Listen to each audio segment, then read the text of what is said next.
I could smell the elephant. I could smell the horse. I could smell sweat and filth and moss and mud. I could smell fear. And in a flash of lightning I saw a scene from a medieval nightmare. The remaining knight in wet, muddy armor, shield gone, astride a massive horse festooned in dirty green livery, was charging, sword held forward, toward what he must have thought was a dragon. And the dragon, the African bull elephant, was charging straight for him, tusks thrust out, trunk high in the air holding the squirming, helpless, screaming red knight. It was no contest. Maybe with a lance the Green Knight might have had a chance. Not with a sword. And not against Rachel, who was going to slam his brother knight down on him with the force of a dropped safe. I scrambled out of the mud and ran, full tilt at the knight. Padded feet flew. A foot soldier loomed up before me, crossing himself frantically as he waved an ineffectual sword at me. I snarled. He fell to his knees. I leapt, sword, landed lightly on the man's boat head, kicked off again, and sailed through the air. I hit the Green Knight. He fell away. He hit the ground, shoulder first, then face down in the mud. I landed on top of him. Many tons of gray flesh went plowing by, tree trunk legs motoring easily across the mud. The knight tried to get up. The mud held him captive. "Stay down, you idiot," I said in frustration.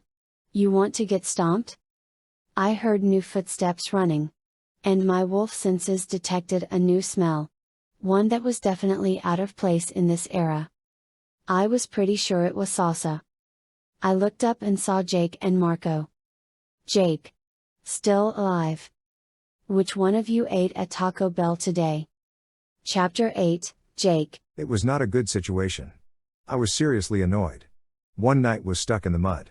A foot soldier was on his knees praying and quaking. The other knight was being held up by Rachel's trunk about 6 feet in the air. "Oh. Hi, Jake." "Hi, Marco," Rachel said. "Hi," Cassie said. We were, well. So, there we were, suddenly appearing in the middle of a bunch of tents full of guys wearing armor, I said conversationally. Naturally we figured we'd better lie low. Not attract attention. Not cause any trouble. "Are you really mad?" Rachel asked. I leaned over and grabbed the Green Knight's arm. Marco grabbed the other and we yanked hard, trying to get him up out of the mud while he cursed us in French. I figured I'd try the subtle approach, I said. But, of course, that's just me. It hadn't occurred to me that what I should do is morph into elephant and stomp people into the mud. You are mad. Why would I be mad? Just because at the very moment I'm thinking cool, we snuck past the guards, I suddenly hear an elephant? Marco laughed. Half the guys back there in the tents are wetting themselves and babbling about dragons and devils. Hey, they started this, Rachel said. I sighed and rubbed my forehead. Rachel? Yes, Jake. Do you think you could put that guy down and demorph so we could get out of here without wiping out 10,000 future French people who might be descendants of these two guys? You know, he stuck a spear in me, she grumbled. I helped the Green Knight get to his feet. Sorry, I said. How do you say sorry in French? Sorry? Marco offered.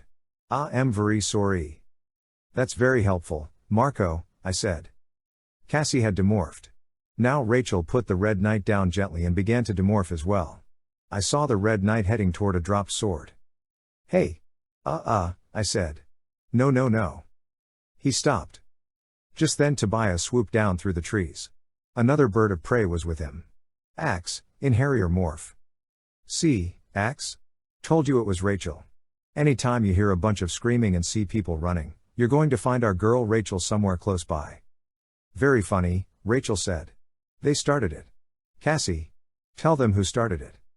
Okay, look, we're all together. Let's get out of here before we draw the whole French army down on us, I said. There must be a couple hundred guys back in that field up there. More than that, Tobias said. I don't see all that well at night, but I saw more like thousands behind us. Campfires all over the place. And some more over in front of us. 2 armies? Axe suggested. And us between them? Marco said. Great. 2 armies? What war? What year? Cassie asked. I shrugged. The green guy there speaks English, I think, Rachel said. I looked at the knight. Despite the armor, he wasn't really much bigger than me. Standing in the mud without a weapon, he wasn't too intimidating. Excuse me, sir, can you tell me what year this is? And who's fighting this war? I do not parler avec waches, the knight said in haughty, heavily accented English. Marco stifled a giggle. I'm not the wach. I pointed at Rachel. Those 2 are the witches. I saved your life. Hey! Cassie objected. The knight thought it over for a moment. It is the year of our Lord 1415. The forces of the Roi de France, His Highness Royal Charles VI, under command du Constable de France and Princes of the Blood Royal, are here unis pour, to repel Vasseur, Roi Henri V of England, who has laid claim unjust to the throne of France. French and English? Whose side are we on? Rachel asked. We're not on anyone's side, I said. We're just here to make sure Visser Four doesn't mess with whatever is supposed to happen here. But we don't know what's supposed to happen here, Cassie pointed out. That's a definite problem, Tobias said. Okay. First thing, we don't do anything till we find Visser Four. And when I say don't do anything, that would include squeezing French knights with our trunks till they pop open like an overboiled hot dog. He has an armor. He barely felt it, Rachel said hotly. Let's get airborne, I said. What we're looking for is anyone who doesn't belong. Also, we're looking for the time matrix. Axe? Yes, my prince. What does a time matrix look like? I do not know. Better and better, Marco muttered darkly. Okay, just look. And remember one thing, we are just as likely to mess up the future as Visser Four is. So be careful. Cover this whole area. If we're some kind of quantum echo or whatever, then Visser Four must be nearby. Anyone spots him, we'll need to move fast and hard. I looked around at all my friends. I tried to make eye contact with each as I repeated. Fast and hard. You understand? This guy has the most dangerous weapon ever created. We can't let him get away. His personal history ends here.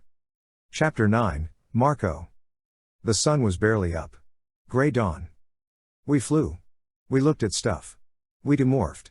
We remorphed. We flew some more. The sun was coming up and we still had not seen anyone who we thought was Visser Four. However, I'd seen some really cool armor. Mostly on the French side. The English guys looked pretty raggedy. And about half of them seemed to have serious digestive problems. Every 5 minutes you'd see one of the English soldiers run off into the bushes and, well, let me put it this way, What they did you don't really want to see, especially with high-power osprey eyes. I was over the English camp for about the 20th time. The head guys, including this guy I thought might be the king, were attending an old-fashioned mass. You know, in Latin. Their third mass. Which made me wonder if they had any hope of winning. I mean, one church service, maybe. But 3? That's not a sign of confidence. That's more like I'll be there any minute now, Lord, so have St. Peter make up my bed. The guys themselves, knights, soldiers, archers, and so on, were a nasty-looking bunch of humans. No one looked like they'd washed their clothes any time this century. Faces were dirty. Teeth were rotted, and I mean yellow and black, gnarled-looking rotted. They were pompous, swaggering knights and whatever, who had literally 4.5 teeth in their whole head. And speaking of heads, here's a clue: you didn't want to have really good eyesight and see these guys' hair. We're not just talking fleas. We're talking lice. And not 1 or 2. Every head was like a Manhattan of lice. A Hong Kong of fleas. There were crawling little bugs packed onto some of these guys like fans at a Fish concert. And skin?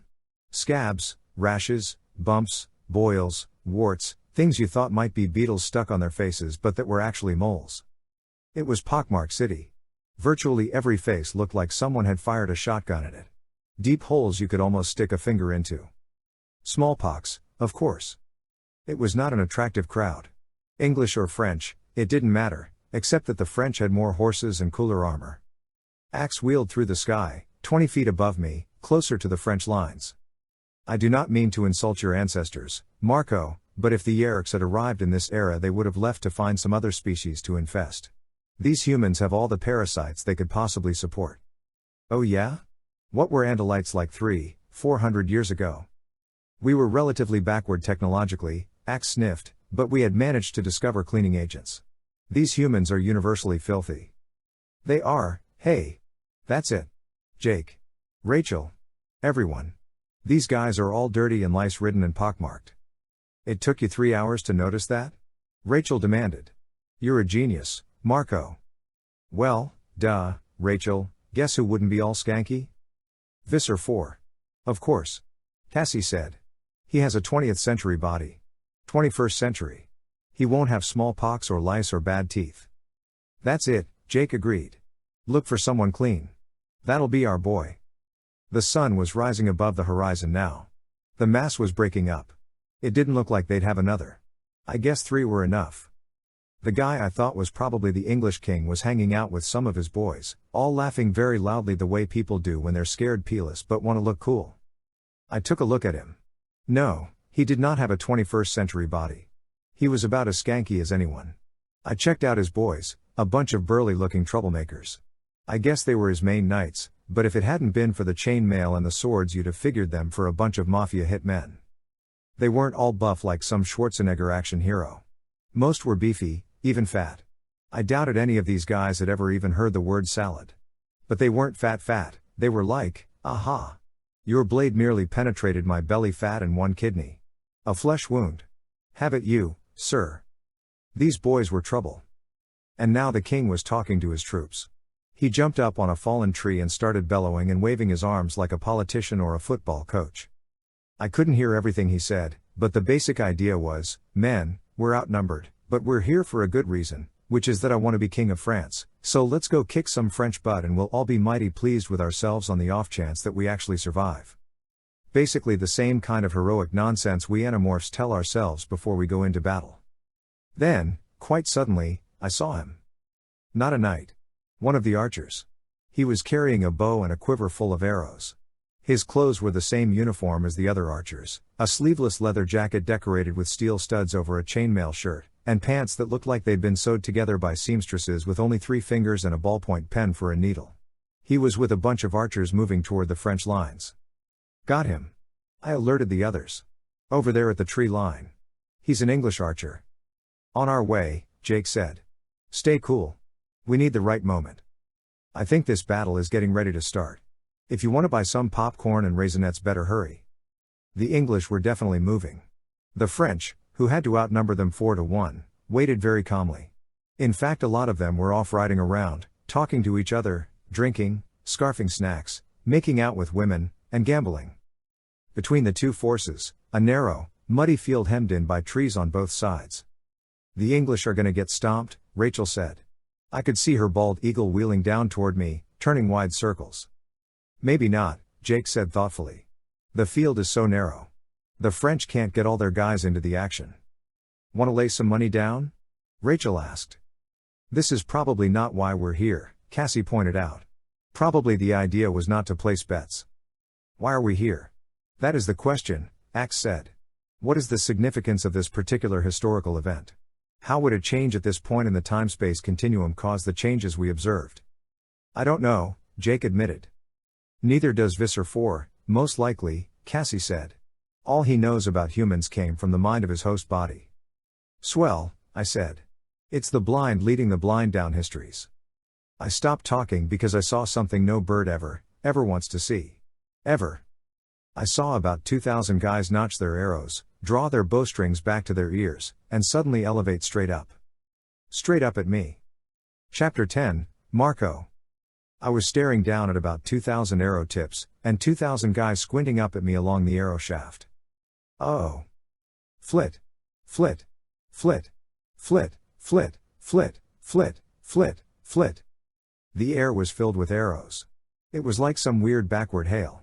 It was a wall of arrows. Flit. Ah. An arrow passed clear through my wing. I banked hard. Flit. They're shooting at me. I yelled. There was a sharp pain in my wing, and blood streaked my feathers. The wing was weaker, but I could still fly. Get out of there. Rachel yelled. Gee, do you think? I said frantically. I beat wing, but now it was like every idiot on the ground was trying to murder me. Already, they were reloading. But I was hauling. Hauling not exactly in a straight line because one wing was dragging, but I was moving. I headed more or less along the front of the English lines, trying to stay in no man's land. One thing I knew for sure, I didn't want to try and cross directly above the English troops. Unfortunately, that was a bad insight. The archers were on both ends of the line, in the woods. I was heading straight for another couple of thousand archers. Ah! I tried to turn. I tried to haul. I would have run on air if necessary. Arrows snapped into place, up came the bows, and flit, flit, flit, flit, flit, flit. Clean miss. I was out of the way, and now I could watch where the arrows were heading. Down they came. The arrows arched toward a column of Frenchmen on horses. Maybe 300 guys, many loaded up in fabulous armor. Some in less than fabulous armor. But all yelling from behind their visors, all with long lances leveled. The French cavalry went straight for the archers. The archers were behind a lame wall of spikes angled out toward the horses. Unfortunately for the English, their spikes wouldn't stay up in the mud. But the spikes weren't the important issue. The important issue was the arrows. Flit, flit, flit, flit, flit, flit. Thousands of arrows, all shooting up, all arching, all seeming to hang in the air. Thousands of these arrows just sort of waiting, poised at the top of their arc. A fly could not have gotten through that wall of arrows. Down and down to stick in French arms and necks and shoulders and heads and thighs and faces, and all of a sudden what was happening below me was not a joke anymore. Flit, flit, flit, flit, flit, flit. Arrows flew again, tracking the approaching column of rowdy, disorganized cavalry. The Maine knights seemed almost invulnerable at first with all their armor. Even their horses were armored along the back of their necks and over their heads. But the arrows were so thick that they found their way into the narrow slits in knights' visors. Men were dropping. Horses were dropping. If I'd stayed 1 second longer, avoiding the arrows would have been like avoiding raindrops in a thunderstorm. If I had stayed a second longer, I wouldn't just have been shot. I'd have been a pincushion. Now the screaming started. Guys with arrows sticking through their necks, into their stomachs, out of their sides, all fell and crawled and stood up and fell again. And it wasn't just the men. Horses were screaming, too. And that's not a sound I'll ever forget. The cavalry fell back. They didn't look good. They plowed right into their own lines, practically riding down their own people. The English kept coming. Looking a little more sure of themselves, too. Like maybe 2 masses would have been enough. I tried to find Visser Four again. I looked for that weirdly clean face, the weirdly white teeth. And that saved my life. Because I saw now that the archers were forward, half in the woods, and they had shifted their aim. Suddenly, the arrow barrage had changed direction. Ah! I yelled, spilled air, and plunged like a rock. I saw the English archers release their strings. I saw arrows fly. Right. At. Me. Flit, flit, flit, flit, flit, flit, flit. Hundreds of arrows arched toward me as I dove toward the ground. Hundreds of arrows, some so close I felt the breeze from them, blew above me. I raked, opening my wings to catch air. But now my injured wing failed. It collapsed, seemed to break in half, and down I went at impossible speed. Flump. I hit mud, beak first. I maintained consciousness for about a half second. Passed out. Woke up to hear Jake yelling, "Marco! Marco! Get up!" Chapter 11, Rachel. I saw him stick, literally stick, in the mud. I was high above and to the right, off the main field. I was in bald eagle morph, the only one of us nearly big enough to drag an osprey up out of the mud. I dove. Rachel. No. Jake yelled. I can get him. I had Marco in plain view. A crumpled little wad of dirty gray and white feathers in the middle of what was, by the standards of 1415, probably the most dangerous piece of real estate on Earth. I fell like a stone. No, like a missile, because I was under control, directed, aimed with a dozen tiny movements of tail and wingtip. Break off! Jake yelled. The arrows! The arrows! Flit, flit, flit, flit, flit, flit. The arrows! I opened my wings wide, spread my tail feathers, pulled my talons up, and did an impersonation of Wile E. Coyote trying to stop in midair after he's just run off a cliff. It didn't work much better than it does for Wile E. The arrow barrage flew. 2 or 3 missed me by millimeters, but most were well below me. As soon as the arrows were by, I folded my wings, making the smallest possible target, and dropped again toward Marco. Marco! Wake up! Jake yelled. I swept down, barely avoiding hitting the mud myself, and dug my talons into Marco's back. Hey? Ow? Complain later, we are outta here. Only we weren't outta there. I flapped with all my strength and managed to drag Marco about 3 feet through the mud. But there was no way we were getting airborne. Flit, flit, flit, flit, flit, flit. The arrows flew again, this time far overhead. And then I heard a blood-curdling sound. The roar of battle lust from hundreds of throats. Or maybe not so much battle lust as sheer terror. I shot a look to my left. The English were suddenly running. Right at us. To the right, the French, running, galloping, and also doing some screaming. We were about to be stomped by several thousand really unattractive shoes. What do we do? I asked Marco. How do I know? I thought you were rescuing me. Demorph? And tell them what? We're neutral. The first wave of English troops was 10 seconds away, still yelling, brandishing spears and swords, their boots making sucking noises in the mud.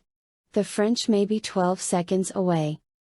Then, suddenly, from the woods near at hand, a horse burst at a run, heading straight for us. I knew that horse. At least, I hoped I did. Cassie? Tell me that's you. Get ready. Cassie said. To do what? Birds don't ride bareback. Marco yelled. The English from the left. The French to the right. Arrows still filling the air above us. And a single horse kicking up dirt clouds and splashing through mud puddles as it came. Too slow. Marco said tersely. And she doesn't exactly have hands. How does she pick us up? Oh, man, I said, bracing for the attack. In a flash, the English soldiers were all around us, yelling about Harry and England and just generally yelling. Thick, felt shod, rag-wrapped feet stomped all around us. Then, hooves. Feet. Hooves? Someone tripped, face down, landed beside Marco and me. At least I thought he tripped. Till I saw the short arrow sticking out of his chest. It was the Green Knight. He lay on his shield and tried to breathe. I stared at him, unable to look away. unable to stop myself from thinking that at least he wouldn't live to tell the story of the witch who became an elephant. "Grab my legs!" Cassie cried. "What?" "Grab my legs." Brown horse legs were tall in a forest of shorter limbs. I sank talons deep into bone and skin. It had to hurt. But Cassie didn't complain. Marco did the same, and then we were off. Two big mud-encrusted birds of prey latched onto a horse's front legs as the horse tried to shove through a melee. And the melee had just gotten radically worse. Cassie, and we, were shoved by the force of the packed bodies around us, toward the French. Now, battle was joined. There was no way out. I dug my talons deep. A horse might survive this hell of yelling, slashing, screaming, shoving, grunting, stabbing madness, but a bird is a fragile animal. "Ergh!" I heard Cassie cry.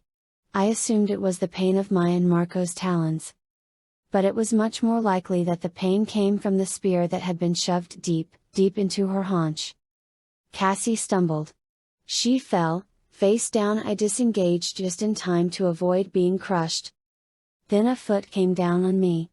I heard the tiny bones in my back and wings snap. It hit me then, I was going to die. Not Jake, me. Mine was the life Kryak would take in payment. I was going to die almost 600 years before I was even born. Chapter 12, Axe. "Cassie!" Prince Jake cried. "They're down." Tobias shouted. "I'm going in." "No." Prince Jake ordered. "We don't need another body down there." The two groups of humans rushed together and began to attempt to murder each other by the use of edged pieces of steel in various shapes and forms. Some of the humans rode atop horses.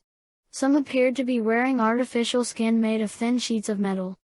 It is one of the rare examples of artificial skin that makes any logical sense. But I did not have time to ponder the question of armor. Cassie, Rachel, and Marco were wounded and very possibly dead. Flying high above the battle, I caught only occasional glimpses of them. A struggling horse, lying on its side. Two birds. All ignored by the murderous humans around them. At the same time, I was attempting to keep track of the movements of Visser Four. He had fired many arrows from the bow that was almost as long as his own body was tall. He had fired more slowly and with less skill than the other archers, but no one had seemed to notice. And now, he was moving. Many of the English archers on both wings of the battle had laid down their bows and were drawing swords and daggers. Now I saw the disadvantage of the steel artificial skin. The archers, dressed only in cloth, and carrying light weapons, were able to move more nimbly through the mud. They were able to jump in and stab several of the armored knights through their visors. But Visser Four was not a part of this slaughter. He had backed away from the battle into the trees. And now he appeared to be climbing a tall tree. "Prince Jake!" I cried. "Visser Four is in a tree. I believe he is preparing to use his bow." "Forget Visser Four," Tobias said hotly. "Rachel's down there." "Rachel. Morph." "She would have to demorph first," I said. "As a human she would surely be killed." "Shut up." Tobias cried in anguish. "This can't happen. Elemist. Kryak. Get us out of here. Get us out of here." I was disturbed by the possibility that my friends would be killed. But there was nothing to be done for them. And our mission was to stop Visser Four. I peered closely at his face. It was a normal human face. Perhaps with a bit more facial fat. He appeared to be of adult age, though young for that category. My estimate would be that he was 25 years old. "Polar bears," Tobias pleaded. "We morph to polar bears and rip into that mess down there. We can't just do nothing." "Cassie's down there, too," Jake snapped. "And my best friend. We have to do something." "Like what? Kill a bunch of innocent guys who should have lived? Those aren't controllers down there. Those are human beings." I tried to stay focused on Visser Four. As I swept in a slow circle above the field of battle, I trained my osprey eyes on his blue human eyes. They searched the crowd. Then, found what they sought. I tried to extrapolate, to follow the direction of his gaze. It was an inaccurate aim at best. But I believed I saw what he was watching. In the middle of the English lines was a warrior wearing a dented gold ring atop his helmet. Many men in armor were close to him. There were several bright flags near him. The human with the gold circle on his head, I asked. Is he important? Gold circle? Prince Jake asked in a frazzled, distracted voice. You mean a crown? Possibly. It is gold and formed into what may be an abstract floral design. That's the king. The English king. He will be shot with an arrow very soon, I said. Visser Four is drawing his bow and I believe he is aiming it at this king. Get him. Prince Jake yelled. I am too far away, I said. Only Tobias. Chapter 13, Tobias. Rachel. I yelled. Tobias. That guy's getting ready to shoot. Jake said. I can see him. Tobias, I cannot get there in time, Axe said with infuriating calm. Both of them alike. All Jake or Axe cared about was the stupid mission. I could see Rachel and Marco, half crushed by Cassie's horse body. No. Wait. Not crushed. They were shielding themselves beneath her. They'd be crushed, yes, but maybe not killed. If I could get to the woods, morph to polar bear, come back, break through. Insane. Jake was right. How many terrified soldiers on both sides would I have to kill? And how long would I last? Tobias. Axe said. It is now or possibly never. I looked down. I could see Visser Four through a break in the trees. I saw him from above. He was drawing his bow. Ready to flit. Too late. The arrow flew. Straight toward King Henry. Straight into the back of a young French soldier who fell like someone had cut his legs off. A miss. Of course. Visser Four was no expert archer. And it was a tough target. The king's face was uncovered. That had to be the target. A professional archer could have done it from this range, but not a novice. Still. Visser Four drew his bow again. He aimed very carefully. And now the king was surging toward the very place where Rachel and the others lay. Visser Four might not hit Henry. He might miss and hit Cassie or Marco or Rachel. Sir. I spilled air from my wings, folded them back, twisted my tail to aim, and flew straight down. Down like a rock. I saw Visser Four's fingers begin to relax. I saw the fingers release. The arrow flew. I opened my talons and twisted sideways to bring both talons into line. Flit. Fwop. Talon hit arrow. Right talon hit but didn't grip. I blew straight down, my momentum carrying the arrow with it, canceling some of its speed. Left talon squeezed. I felt the shaft slide through my grip. Thunk. My talons closed around the feathered ailerons. It all took 1/10 of a second. Then, I was carrying the arrow. Go, Tobias. Jake cried. I turned and saw Visser Four. He was staring at me with a mix of amazement and disbelief. And then, slowly on his face dawned recognition. I could literally see his lips form the word. The word Andalite. Not exactly, I thought, but you've got the basic idea. Jake? I think he's made us. What? Visser Four. I think it's occurred to him that normal hawks don't go around snatching arrows out of midair. And now, I'm going after Rachel and the others. Visser Four is your problem now. Chapter 14, Cassie. I was in agony. I was lying on my side, with Marco and Rachel half hidden beneath me. The spear had penetrated deep into my side and all I could do was to try and remember my horse anatomy. What had the spear hit? Not my heart, or I'd be dead already. My stomach? Intestines? Liver? Who could tell? But I knew that I was weakening. And I knew that if I demorphed, I'd leave Marco and Rachel exposed and helpless.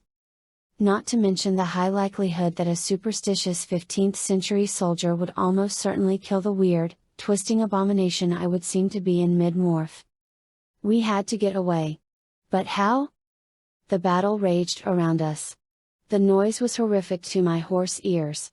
Steel clanging against steel. The clank clank clank as crossbows were wound tight.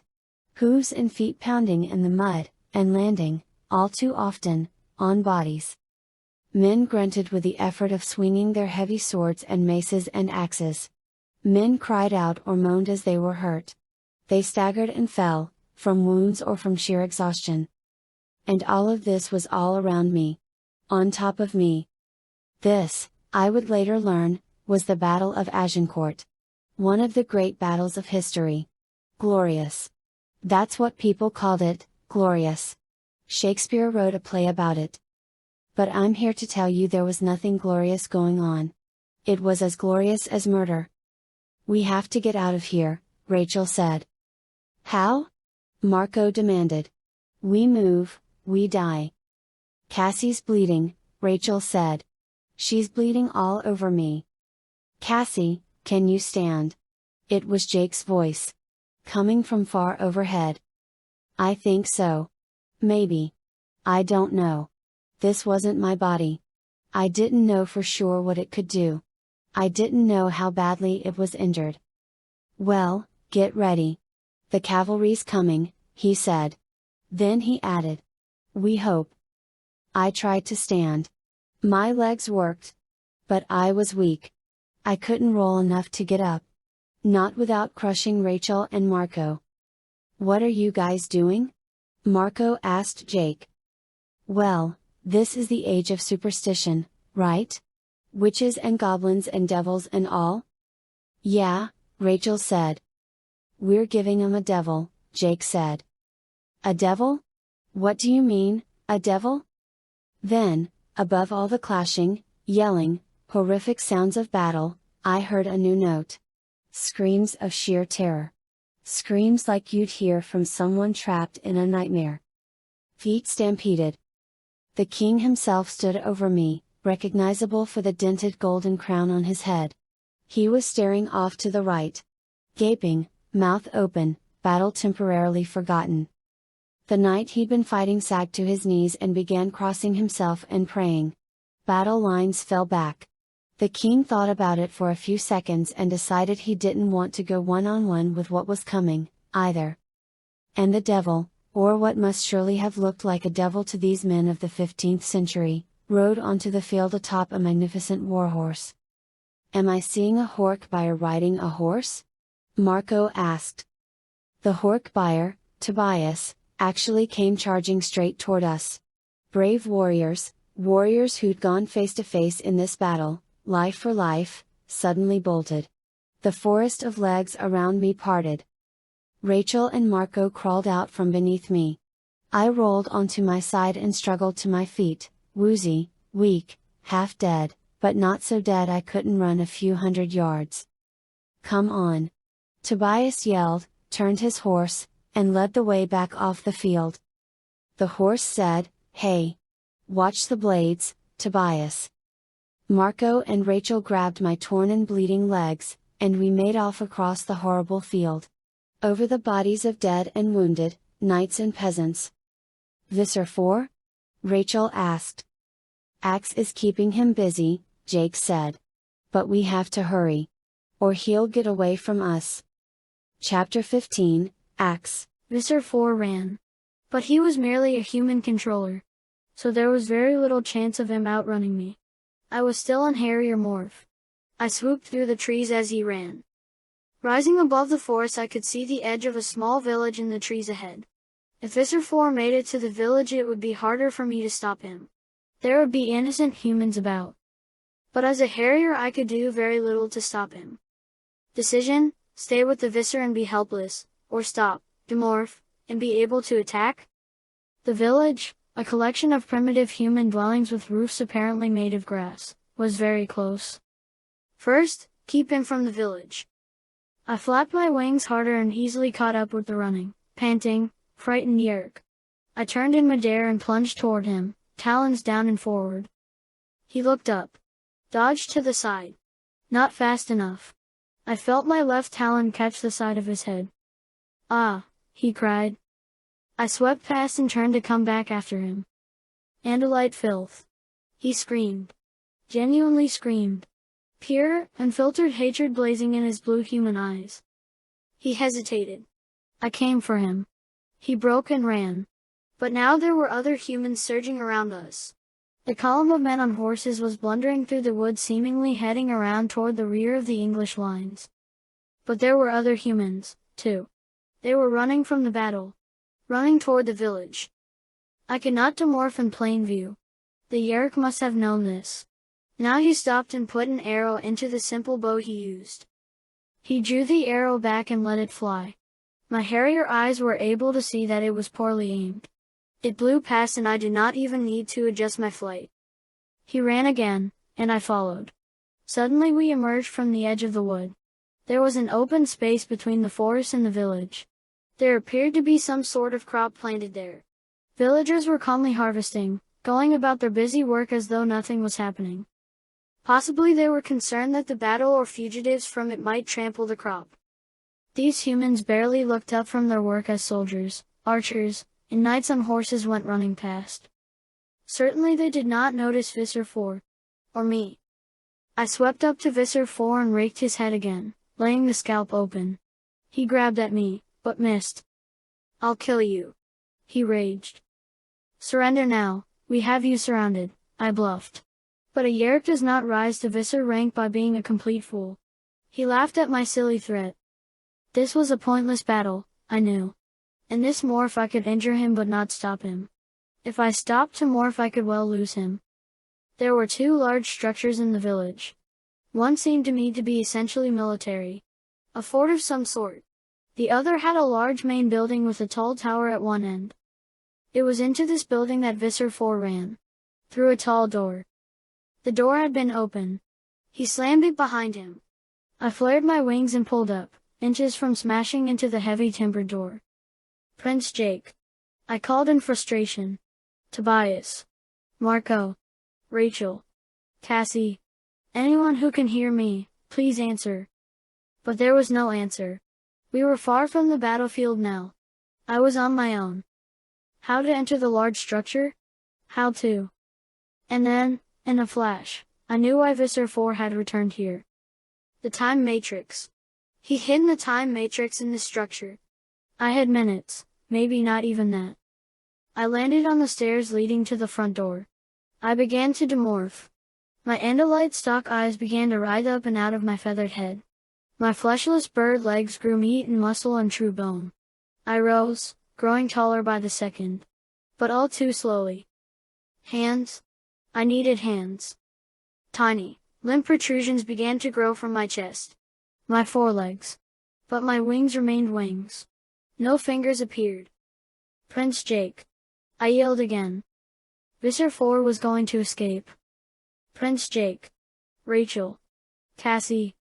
Now, at last, fingers. But too weak, too delicate and unformed to turn the heavy iron handle on the door. "Afie." Someone screamed. A human. Perhaps upset at the sight of an Andalite struggling to emerge from. "Tuezla. Tuezla." A new voice screamed. "Tuezla." Now it was a chorus.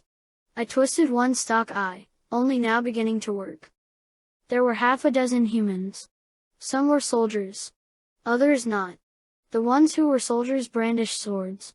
The others held huge forks made of sharpened wood. I was quite sure they were not welcoming me to their town. "Prince Jake," I cried. I lurched on half-formed legs to reach the door. My weak fingers closed on the handle. The angry villagers attacked. Chapter 16, Tobias. Prince Jake. Jake was already running. We'd both heard a faint cry from Axe. This one was louder, clearer. We must be running in the right direction. "Cassie. Rachel. Marco. Get clear, then demorph, get wings and follow," Jake said. "Come on, Tobias, we're the cavalry again." I leaned down over Jake's flying mane, which allowed room for my spiked tail. The horse morph was huge. He'd acquired one of the chargers of a dead French knight. It easily carried my hork by her weight.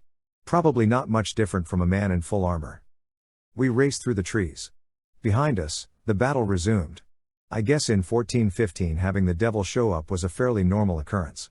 Nothing to stop a battle over. Not for long, anyway. We burst suddenly into the open. Ahead of us, a village. Peasants scattered as we plowed along the dirt street, knocking wheelbarrows over, sending unwary pedestrians sprawling. It wasn't much of a village, I guess. A kind of not impressive fort in a church. The church was on a square.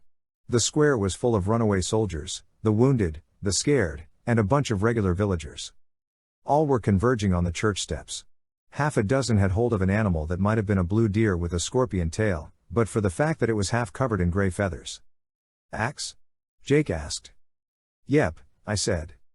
We're going in.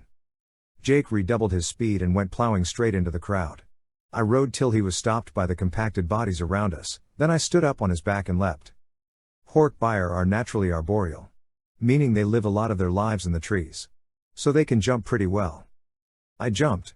I sailed over the heads of outraged villagers and slammed into a wooden door so thick and sturdy it might as well have been a tree. Wham! I landed on Axe. Ah! He yelled. Sorry. Visser Four is inside. Axe said, sticking to business despite the fact that the nearest villager was trying to stick him with a wooden pitchfork. I clambered away from Axe and snatched the pitchfork out of the guy's hands. If they didn't already believe I was a devil, they sure did now. Come on! I yelled. I grabbed the door handle, twisted it easily, and shoved back on the door. Axe and I together spilled inside. I slammed the door shut behind us, snatched up a 4x4 and popped it into the iron slots, barring the door. We were in a church. I was a 7-foot-tall creature with horns and a spiked tail holding a pitchfork. And I was in a church. I looked at the altar. I looked at the terrified priest who was shaking so badly he couldn't cross himself. Sorry, I said to the priest. It's not what it looks like. Sorry, I added, looking at the altar. Boy, is this the wrong morph in the wrong place. Axe was fully Andalite now. Which didn't help our appearance one bit. Visser Four.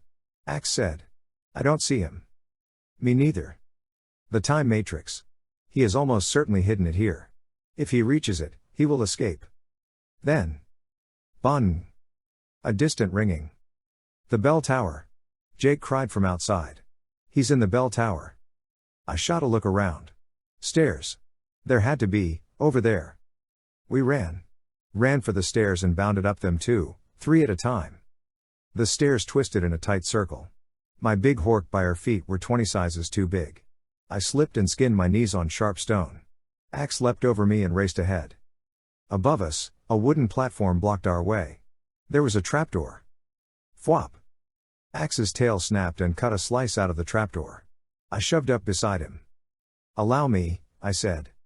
I drew back my Hork-Baier fist and rammed it straight upward. The trapdoor slammed back on its hinges. I pushed myself up and through. Not possible for Axe. And there, before me, was the deadliest thing ever created. It was a shimmering, featureless globe. Almost as tall as I was. And Visser Four had his hands pressed against it, a look of concentration on his face. He smiled at me. So. The Andalites pursue me still, he sneered. I was careless. I did not expect to be pursued. But I'll be careful now. Yes. And you know what? It's better this way. I have the power now. I have the power. I lunged. The globe shimmered. Visser Four grinned. My blades flashed. On emptiness. Chapter 17, Jake. Where'd that dang horse come from? Don't reckon I know, Tom. It's Sergeant, you clodhopper. How many times I got to tell you that? He must belong to one of the officers. He's a beauty, he is. The horse was me. I'd been standing outside the church as Axe and Tobias raced to catch Visser Four. Obviously they'd failed because I was no longer outside the church. Now I was standing in the middle of a press of men, all shuffling more or less forward. Forward was toward the muddy bank of a river. It was dark. Night. Cold. The horse morph had been bred for northern European winters, so it wasn't suffering too much. That didn't change the fact that it was cold. The sky was dark. The kind of dark you don't see in a world filled with street lamps and porch lights. Clouds hid the moon and stars. So dark that I could barely see the 2 or 3 guys closest to me. I saw the river only because the bank was outlined in white, ice floes were crunching into the shore. I heard the sound of wood on wood. A hollow, random sound. Boats bobbing together in the river current. The ground had probably been snow-covered. But now it was mud-churned by hundreds, possibly thousands of feet. One thing was sure, at least, this was no longer France. The men around me spoke English. The accent was strange, kind of as if you had a bunch of country folks trying to speak with an English accent. Don't much favor the look of them trees over yonder, a man said. Whole troop of Hessians could be back up in there. If they's Hessians I guess the general would know, another man answered. Sides, some of our boys is already across. Hessians. The word meant something to me. Something. What? I'd heard it before, I was sure of that. Maybe the guys around me were English or maybe American, but either way I'd never heard of any war with Hessia. Hessland. Whatever. Where were the others? Marco? Cassie? Anyone? I called out in cautious thought speak. Someone get this here horse out of the way. A hand searched in the dark for my bridle. I didn't have one. I backed away, knocking a man down. I turned and shouldered my way through the men. Whoever had been trying to grab me must have lost interest. Rachel. Tobias. Anyone hear me? No answer. Maybe they weren't near enough. Maybe they hadn't been dragged through time, yet. Maybe they were no longer alive. Where was I? There was a murmur of anticipation from the men around me. General's comin'. Guess we'll be getting along, now. They say as we're late and the Hessians be waiting for us. They's a whole army of 'em in Trenton. I know. My sister's husband is from Trenton. Says them Hessians is right tigers in a fight. What do you know about any tiger, Elias? You ain't never seen a tiger, have you? Shut your cakeholes, you lot, an authoritative voice snapped. I stopped moving. Couldn't go any further for the men pressing in all around me, making a lane for the general. He walked by quickly with half a dozen well-dressed men trailing him. I never would have recognized him. Not from any of the paintings I'd seen. Certainly not from his face as it appears on the $1 bill. But the men were whispering his name. Washington. He was a big guy. He wore a long buff-colored coat over tight white pants that stopped below the knee.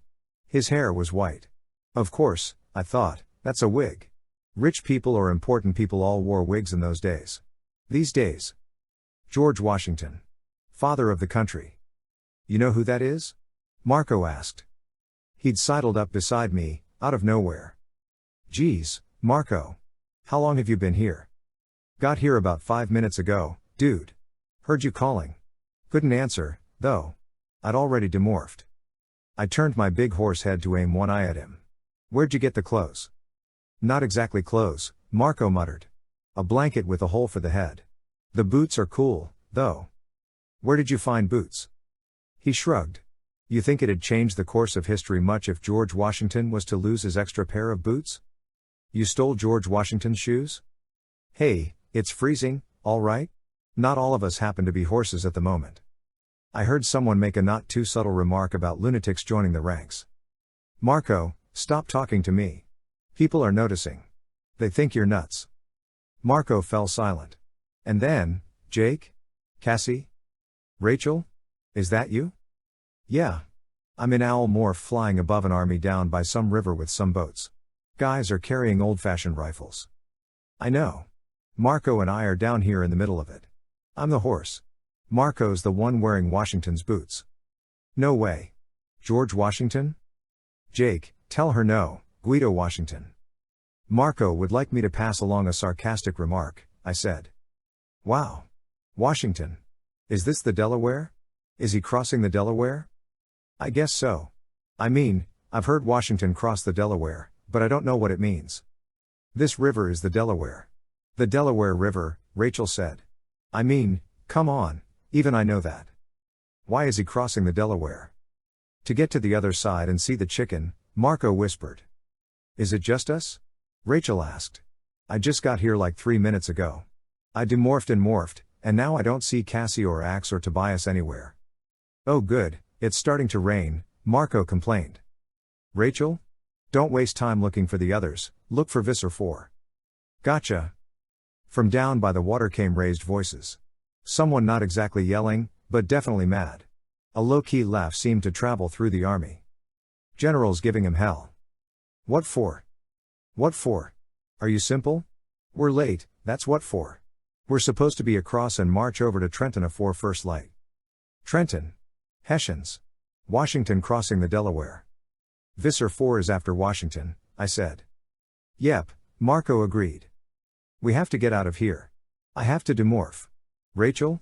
Find Washington. He must be the target. Stay on him. Whatever you do, protect George Washington.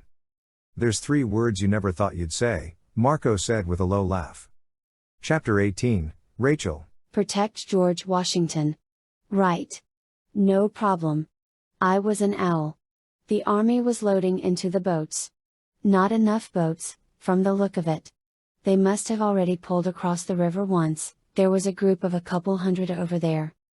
What had started out as rain had quickly become sleet. The weather was miserable. And it was clear that the men on the ground thought so, too. Many of them wore little more than rags. Rags were wrapped around their feet. They weren't quite as skanky as the French and English at Agincourt, but they were close. If they had fewer fleas and lice, it probably had to do with the fact that it was too cold for fleas to breed. I drifted above them, my wings coating up with sleet every time I stopped flapping them for too long. I kept Washington in sight. He had to be Visser Four's target, just as King Henry had been. It made sense. Visser Four's plan was to remove influential people from history. It was the obvious thing to do. No Washington, maybe no United States. Maybe the revolution fails and everything changes. But why King Henry and Agincourt? What would have happened if Visser Four had managed to kill Henry? Doesn't matter, I muttered. Some English king was one thing. This was the father of our country. The first president of the United States. No one was going to take him down. But we could use more help, I realized. Marco and Jake were trapped down in the mass of men. Jake was still in horse morph, although I saw Marco leading him away toward the woods, presumably to demorph. That was still just 3 of us. Where were? Yeah? I yelped in surprise. It was sheer accident that I happened to be looking when Cassie popped into existence about 50 yards down the riverbank, just beyond range of the colonial soldiers. She was human. She must have been left in 1415 long enough to demorph. Cassie. I see you. I'm in L-morph. Here's the deal, Washington is crossing the Delaware, and yes, I mean the Washington. I saw her look up. Night is meaningless to an owl. Even this night. I saw her mouth form the words George Washington? She couldn't see me, of course. Yeah. George, National Daddy, that's me on the dollar bill with a city and a state named after me, Washington, I said. Jake figures Visser Four is going to try and smoke him. They're getting ready to load him up, I think. George, I mean. Yes, he's heading for a boat. Cassie made a sinuous motion with her hands. A swimming motion. Dolphin? Yeah. Good idea. Cassie in the river, yeah, that would help, maybe. But Visser Four could be beneath any of the hundreds of hats I saw below me. All he needed was a musket and a clear shot. He could already be taking aim. Jake and Marco re-emerged from the trees. Both human. And somehow Jake now had a blanket over his head and some rags wrapped around his feet. I didn't know how that had happened. But I guess if Marco could find a way to rip off Big George's extra boots. Still, they had to be cold as they plowed through the crowd of men, rushing to reach a boat. Jake? Rachel? Is anyone else here, or am I the only one watching George freaking Washington climbing into a boat? Tobias. You recognized him? I demanded. Of course I recognized him, Tobias said. That's the man. Are you kidding? Is Axe with you? Yeah, the both of us popped up just now. We're across the river. I'm still in Hork-Buyer morph. Think maybe I'd better demorph. What's the deal? Jake and Marco human, getting into a boat. Cassie, mid-morph a dolphin, about to get into the water. Me, I'm flying around enjoying the delightful weather. There are armed men over on this side, Axe interjected. I don't see 'em, Tobias said. Hork-Buyer eyes, man. Those are good guys, I said. Guys have been going across for a while now. I don't think they have enough boats. Ah, Axe said. They seem to be very alert. I guess they would be. They're on their way to go kick butt in Trenton. Ah, Axe said again. But, he hesitated, as if something was bothering him. It's okay, Axe, it's a good thing they have guys over there already, I said, reassuring him. Nothing to worry about. Chapter 19, Marco. We got into a boat. Turned out not to be all that hard.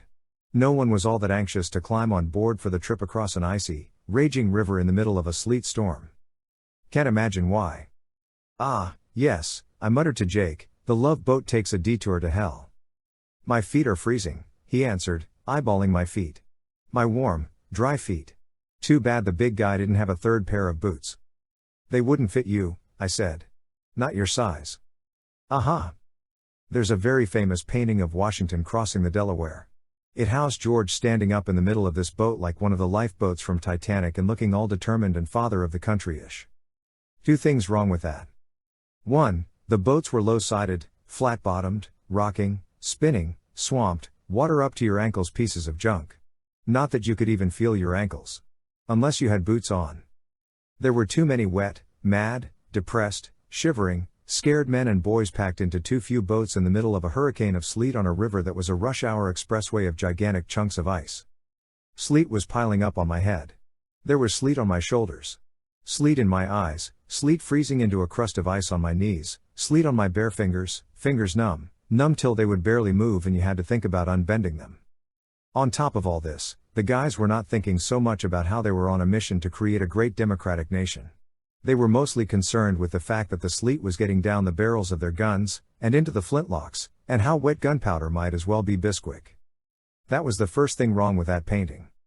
The second thing was if George had been a big enough idiot to want to stand up in the middle of all this, his men would have figured he was a lunatic and turned around and learned to enjoy crumpets. If you worked at it, you could not create a more miserable little boat trip. Guys rowing like mad. Using poles to keep the icebergs from turning us into a bunch of badly dressed Leonardo DiCaprios. That's the guy, Jake said.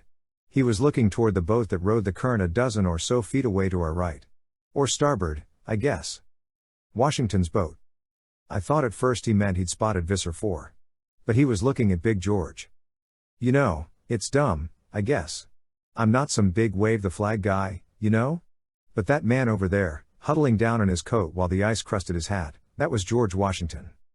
It was hard to digest. I twisted my head, dislodging some of the slush. Like Tobias said, the man Jake said. Know him, know us maybe. Yeah. And Visser Four could be in his boat right now. Jake nodded. Rachel's on it. Hey, we're almost there. Gee, I hate to see this pleasure cruise come to. Pop, pop, pop, pop, pop, pop, pop. A horizontal line of flame erupted, blinding in the darkness. 20, 30, who knew how many ancient muskets, all firing at once, a disciplined volley. I couldn't see the damage done. But I heard the cries. Turn back. Someone screamed. A second volley. Pop, pop, pop, pop, pop, pop, pop. Again, exploding powder drew that awful horizontal line. We're betrayed. Turn back. No. Forward. Our boat began to turn, but lost its way and simply wallowed as men lurched back and forth in panic. On the far shore, no longer so far, the ancient flintlock muskets opened fire again. Fingers squeezed on triggers. The hammer, with its chip of flint, slammed down against steel. The spark ignited the powder in the flashpan. It made a small coughing sound. Then the main powder charge ignited. Pop! A ball of lead the size of a marble flew. But not one single gun. A mass of guns. All firing at once. 50, 60, 100 explosions. 100 balls, flying, singing through the air. Thunk. The man sitting in front of me fell back. His head dropped on my lap. Ah, I yelled. Thunk. An oar was blown in half. Thunk. A hole appeared in Jake's forehead. Chapter 20, Rachel. No. Jake fell straight back without a twitch or a movement. Simply collapsed. A puppet whose strings had been cut. Marco lunged across the boat to grab him. I saw the hole. It was centered in Jake's forehead. The back of his head was gone. There was no possible question. He was dead. In a flash, I understood. It wasn't the advance elements of the colonial army that Axe had seen on the far shore. It was the Hessians, moving into ambush. Visser Four had enlisted allies in this assassination. Another huge crash as the Hessians fired another volley. More men died. Half the men in Jake and Marco's boat were dead or injured. I could see the Hessians. Neat, Orderly rows of green-coated soldiers. Hessians? German mercenaries fighting for, the British. This was not even their war. Men were trying to turn Marco and Jake's boat. Trying to head it back, away from the guns. A volley. And now, deeper, booming explosions, as a cannon added its voice. Boom. A boat blew apart. It was slaughter. Another boat capsized, spilling men into the water. Boats slammed into each other. The dead bodies went over the side to slip beneath the black water. Men were trying to shove Jake over, lightening the boat. Marco fought them, but they knocked him back. Cassie! I cried. What? She was alarmed, she'd heard the guns. But she didn't know. Cassie, Jake, his body. You have to get it. You can't let it. Oh, my God! She wailed. I saw her surface. She was downstream. She fought her way back up. She would find Jake. She would. But there would be so many bodies for her to look through.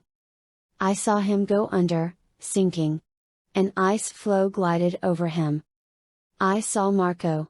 Yelling. Crying. Saw Washington's arm get hit by a bullet. I didn't see Visser Four. But I knew he was there. This wasn't the way it had happened. Washington's men had surprised the Hessians. The battle had been won by the Americans. Someone had warned the Hessians. Someone had told them where to wait. My head was swirling. All so impossible. Jake. Impossible. Save Washington. I said. What do we do? Tobias asked. Do? I didn't know. Attack. I blurted. The Hessians. Attack them. Rachel, Axe said, these Hessian humans are only doing what? But my doubt was gone. Attack. Yes. They killed Jake, I snapped. And they're trying to get Washington. They could kill Marco. They die. Do you hear me, Andalite? They killed your prince.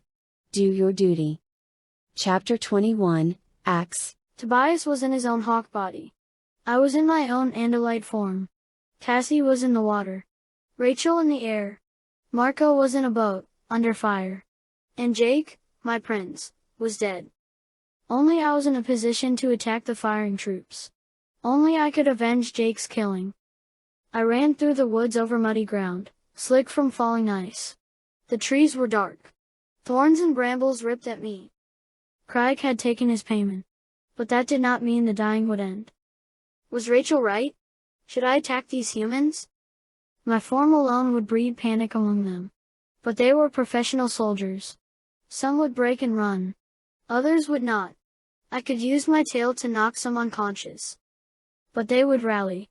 Their officers would direct fire at me. Unless I could remove their officers quickly enough. I would have to kill. Kill men who should have lived.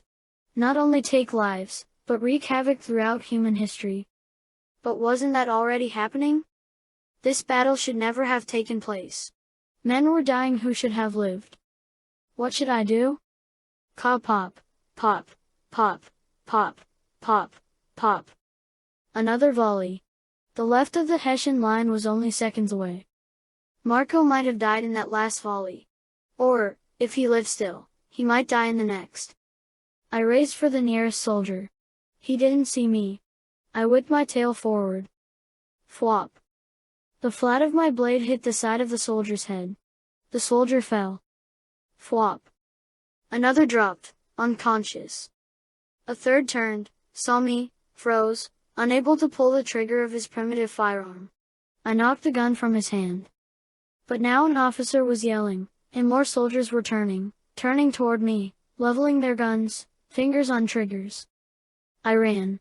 Pushed off with my hind legs. Ka pop. I leapt. I sailed over the heads of the Hessians as their explosive fire ripped the air below me. I landed hard, tripped, staggered, caught myself and veered toward the officer. He drew his sword. He was brave. But no human is fast enough to evade an Andalite tail. His sword would not stop me. My blade would remove his head from his shoulders. No choice. The killing had to stop. Marco, the human called Washington, no choice. My stalk eyes looked down the dark, wet slope toward the river. Most of the Hessians were still firing. Men in the boats were screaming. I drew back my tail. Flop. Chapter 22, Cassie. Bodies sank. Bodies floated. Bodies rushed by, caught up in the current. Staring eyes goggled, dead. Blood. Everywhere. Jake. I cried his name. Maybe, somehow. Somehow he could hear. Somehow Marco was wrong. I surfaced to suck in air, surfaced to escape the horror below the boats. But the surface was worse still. Bullets, fired in horrifying volleys, continued to chip boats and bones. Men cried out. Men fell into the water. It was slaughter. I couldn't see Marco. Or Washington. Were they alive? Jake. I echolocated, firing clicks that bounced off hulls and ice floes and arms and legs. Jake. I bumped into a body. It turned. Oh, my God. Oh, my God, Jake. Jake. Jake. I got beneath him and started to push his body along toward the riverbank. Come on, Jake, come on with me. I'll get you out of here. Oh, God. Oh, God. Bullets ripped through the water. I swam on, oblivious, through the freezing water. I could sense the riverbank before me. Just a few feet away. Just. Gone. Jake's weight was no longer on my back. The riverbank was gone. Boats, gone. Sunlight shone down through the water. It was daylight. Jake. Jake. I echolocated. No, there was no body, nothing but a school of fish. No. Time jump. I surfaced. The sun was out from behind clouds. A gentle breeze blew. And, moving on that breeze, sailing ships. Dozens. Maybe more. They filled my horizon in every direction, towering, tall, three-masted wooden ships, with vast white sails billowing, flags flying. Jake was not here. Not now. I felt sick. Jake. Dead. But not here, and not now. Visser Four had escaped again. And we, like a tail on a kite, had followed, helpless. Jake. I cried. No. He wouldn't answer. He would never answer again. And now, another battle was preparing. Another place where Visser Four could twist human history. Maybe the human race deserved it. My mind was nothing but pain now. Nothing but guilt. Marco and I were going to save him from Kryak. We were going to keep him alive. But in a flash, in a battle that should never have happened, in a war I hadn't even paid attention to in school, he died. I couldn't feel this pain. Couldn't. It was a hole inside me. It was a twisting knife. But beneath my own wailing, lost human mind, was another. The dolphin, yes, the dolphin knew only that the sea was full of fish, and that was good. Chapter 23, Tobias. Flying after Axe, heart hammering, wings whipping up and back, racing, zooming wildly, recklessly through tree branches I could barely see. My mind gone at the realization that it had happened. Jake. It couldn't be. It didn't fit in my brain. It was impossible. I spotted Axe. He was ripping into a row of Hessians. Down went one. Another. He leapt. Straight over them, landed, and headed for the officer. He was going to kill the man. Rachel had told him to. No, it was wrong. This Hessian officer wasn't responsible. Kryak. That's who had killed Jake. That's who'd set up this hopeless fool's errand. Get us out of here. I yelled. Kryak, Elamist, whoever, get us out of here. We quit. No answer. Axe headed for the Hessian officer. The man had a sword in his hand. I could yell to Axe to stop. I could. Ah. A wall of white rushed toward me, billowing, huge, filling the sky. I banked hard. No, it didn't fill the whole sky. I could see sky. It took a few seconds for me to understand. A sail. A large, square sail, and below it, another. Above it another as well. The wind blew them toward me. They killed the breeze for me, blocking it. I had to flap hard to stay ahead. I banked away, outside the path of the sail and caught the breeze. Time jump. Visser Four had moved again. He'd done the damage he could do. Below me was the tapered oval of a wooden ship. 3 masts, each taller than a tall tree. Ropes, some of them as thick as someone's leg, stretched everywhere, from mast to mast, from mast to deck. Men in uniforms with gold braid and boots stood over other men in off-white dungarees, bare chests, and bare feet. I looked around. There were ships in all directions, seemingly forming 2 rough lines. 2 lines stretched across miles of calm seas. The 2 lines were moving with unhurried, stately grace to an intersection. Every ship bristled with cannon. Marco? Rachel? Axe? Cassie? No answer. They could be miles and years away. I saw a lone dolphin keeping pace with the big ship below me. Is that anyone? Marco? Is that you? Cassie? I was talking to a dolphin. I was alone. I circled down to the ship. I kept pace with it, me and a bunch of seagulls. The ship was very ornate. The stern was slightly bowed, with gilt-edged windows opening on a room with a table. I flapped to move closer in. I approached till I could see most, if not all of the cabin. Then, with a few quick flaps I was inside, suddenly in still air. I landed on a table covered with charts and maps and papers. My talons tore fragile paper. There was a quill pen. An inkwell. Leather-bound books. In English. I could read the words on the chart. And I could make sense of the map showing the position of the ship. We were in the Atlantic Ocean. Close to Spain. There was a point of land. It was labeled Trafalgar. I dropped down beneath the table and began to morph. If I was going to find Visser Four, I needed to be able to move around the ship. And I was going to find Visser Four. Kryak might be the great evil, but it was this one Yeerk who had killed Jake. And I was going to find him and see how well he could swim. Chapter 24, Marco. Axe was beside me. And a light, but right there beside me. It was gloomy where we were. Maybe night, maybe not. There were murky candles somewhere, out of direct sight. We were in a world of wood. A low wooden ceiling made up of planks hung on humongous, elephant-leg timbers. There was a wooden floor beneath my bare feet, a grate, actually. Axe's hooves kept slipping through the holes. The floor was tilted, moving slightly from semi-level to definitely not level. Around us, forming a sort of wall, enclosing an oval space, were ropes, piled high, almost to the ceiling. Ropes as thick as Mark McGuire's biceps. Where are we? Axe wondered. A boat. Ship of some kind, I said. Down below. Morphed to human, man. Perhaps not just yet, Axe said. We appear to be trapped. Enclosed behind this barrier of rope. He was right. We were trapped. I tried to push at a coil of rope. My fingers were trembling. Sorry, I said. Sorry for what? I leaned against the wall of rope and threw up. Jake had slipped right under the water. Right under. They'd shoved him over the side and I couldn't stop them. A hole in his head. Like someone had put it there with a drill. I'd told Cassie we could protect him. I'd agreed, Kryak wouldn't have him. But it had happened so fast. 1 minute, nothing. The next minute, death everywhere. No arguing, no heroic actions, no nothing. It had taken a millisecond. And now, what could I do for him now? Nothing. No one could help him. His parents, he would never come home. What could I tell them? What could anyone tell them? I climbed up on the rope and peered out through the narrow gap. I saw 2 men, both with backs to us. They were wearing rough dungarees that looked like they'd been made out of canvas. Stiffer than new jeans. One was an Asian guy. The other white. The darker man was carrying a small barrel.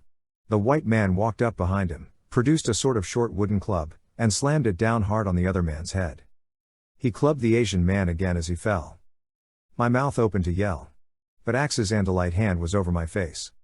It's him, Axe said. He had managed to get his stalk eyes high enough to see. The white guy, Visser Four, hefted the barrel and carried it out of our sight. We have to get out of here, I hissed, pulling Axe's hand away. Morphed to something small enough too. Fwop. Twang. Axe whipped his tail, again, and each time another loop of the rope cable parted. This is quicker. I am very tired of being too late, Axe said. Got that right, man. Visser Four was no longer in sight. Axe began to morph to human. Catch up when you can, I said. I took off in the direction Visser Four had gone. A hallway going left and right. A stairway going down. Which way? I looked down. A partial footprint, outlined in red. Blood. From the man Visser Four had clubbed. I followed the trail down to a deck still darker and gloomier. And smellier. I saw him quite suddenly. He was hunched over, waddling, carrying something heavy, low to the ground. The barrel. Something was pouring out of it. It looked like liquid. No. A dark powder. Gunpowder. The controller was laying a gunpowder trail so he could ignite the trail, run, and blow up the barrel.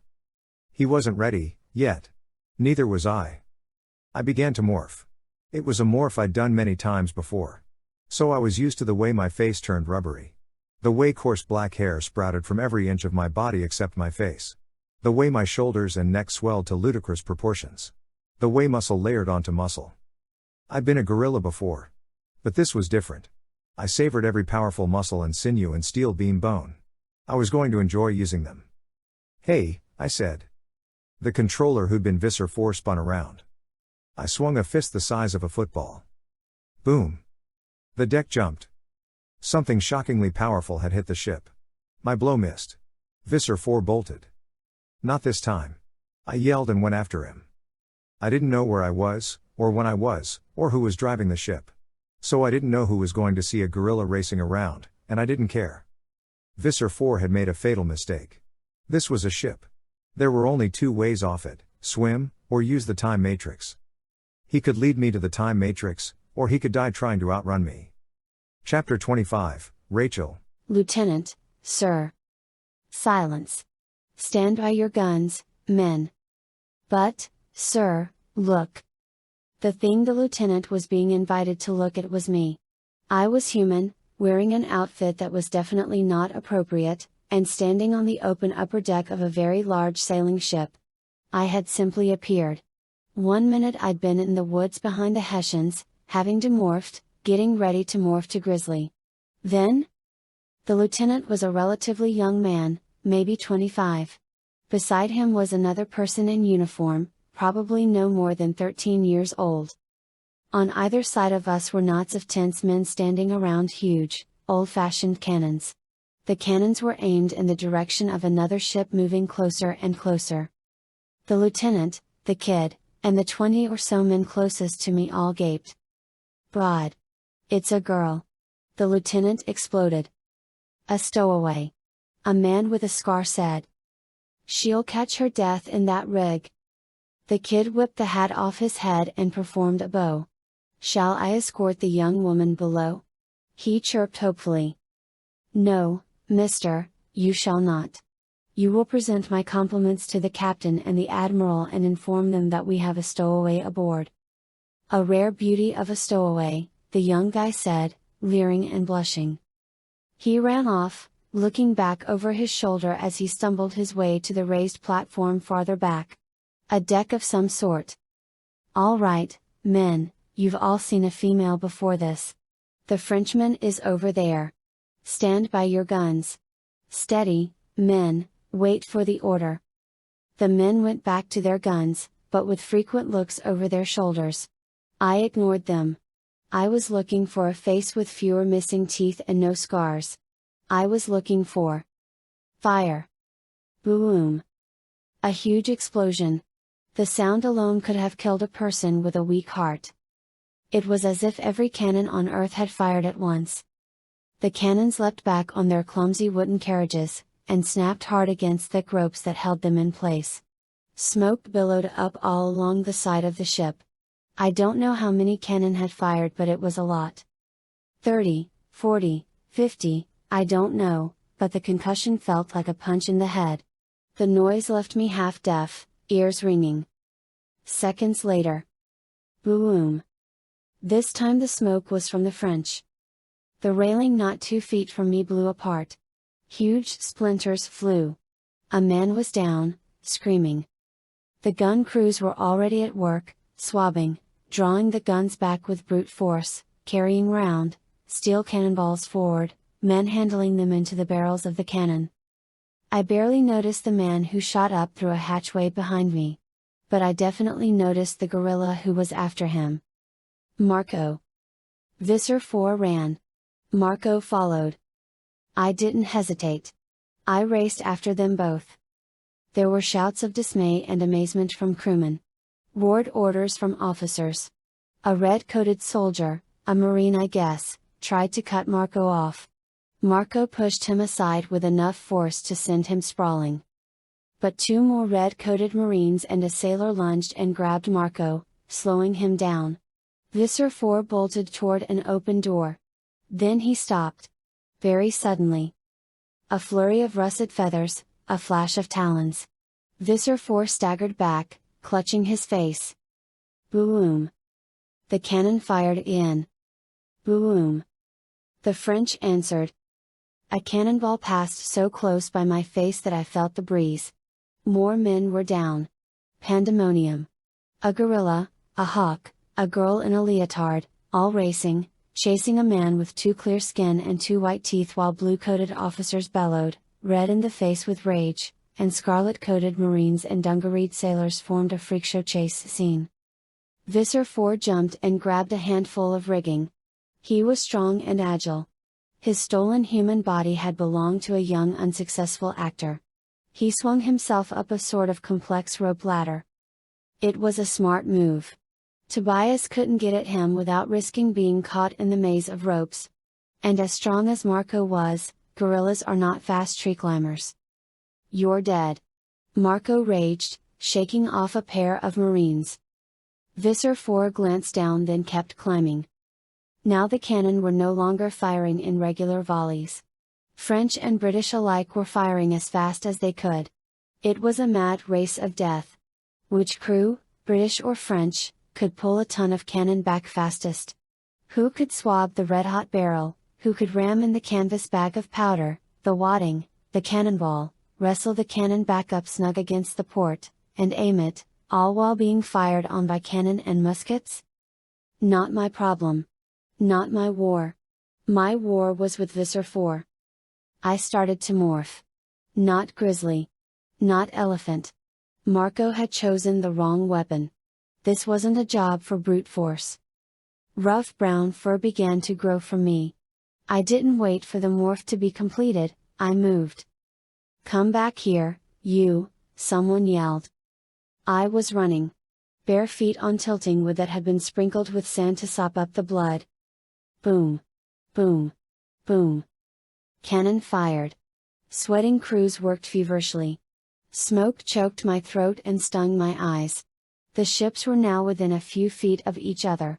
It was simple violence, hammer blows, hammering, hammering, hammering, as timbers shattered and cannon were blown off their mounts, and sails and mast and rigging fell, and men were torn apart. The wind tore a rip in the curtain of smoke. Tobias. I saw him clearly, flapping hard to get out from under a large falling spar. Crowded onto platforms high on the mast, Marines fired feverishly down on the French. Visser Four swung up and around them, unnoticed. I grabbed a rope. The sailors were incredibly agile, racing up and down the mast and ropes to shift the sails, to replace ropes that had been shot away. Visser Four himself wasn't bad. But now I was a chimpanzee. The human hasn't been born who can touch a chimpanzee in a tree. Ka pop. Ka pop. Ka pop. Muskets fired. I swung up into the rigging and shot straight up at a speed and with an ease that made even the most graceful sailor look like a lumbering ox.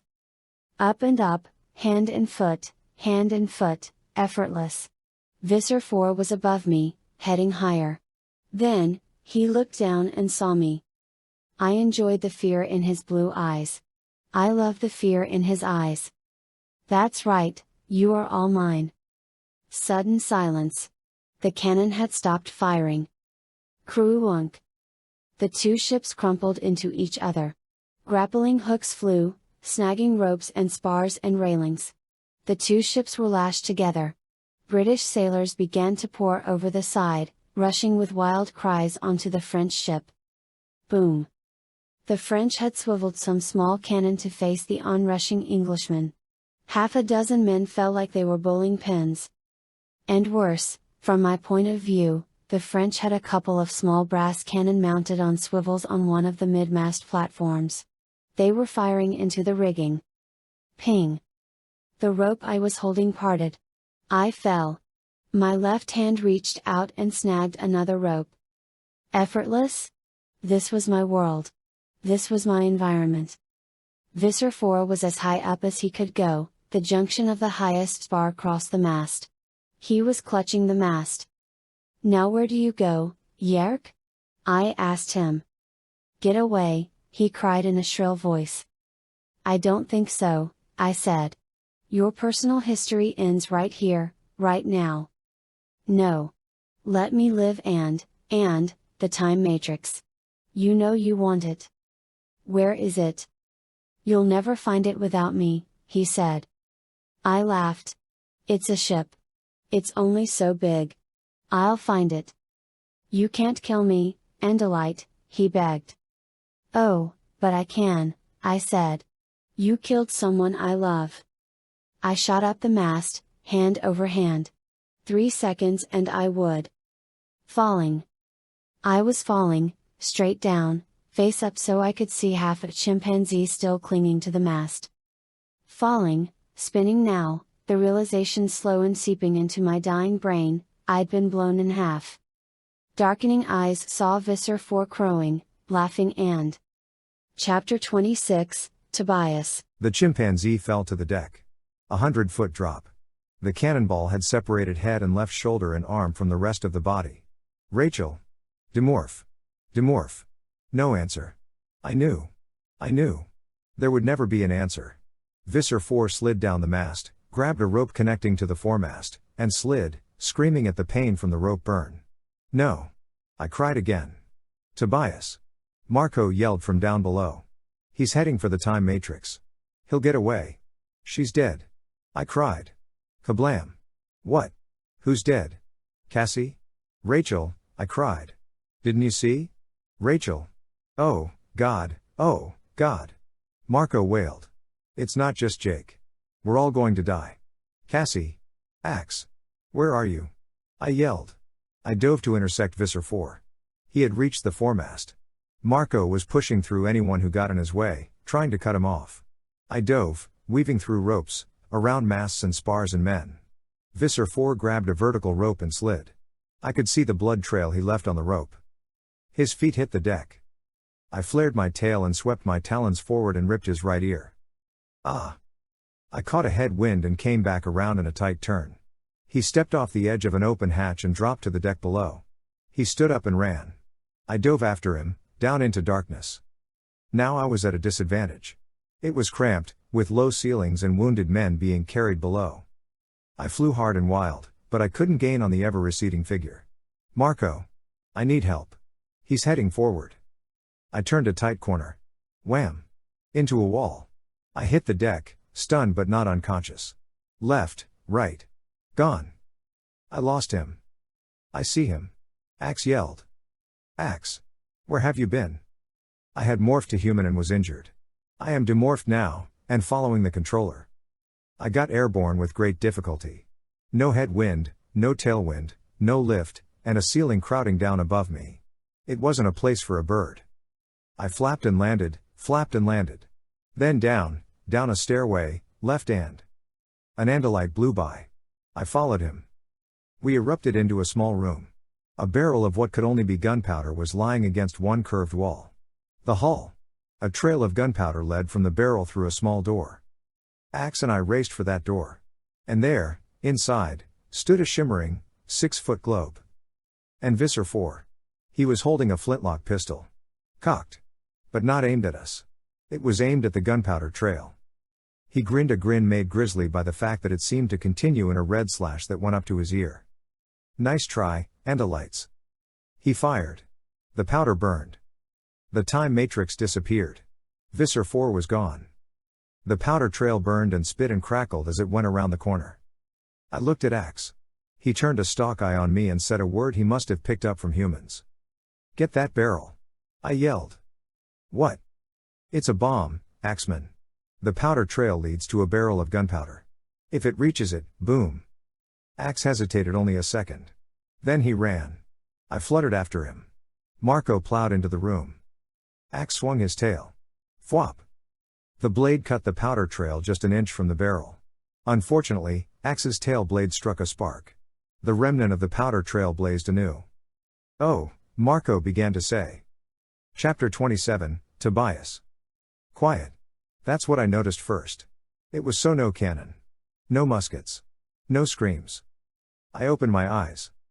I was at the base of a tree. It was fall. The tree was red and gold. Magnificent.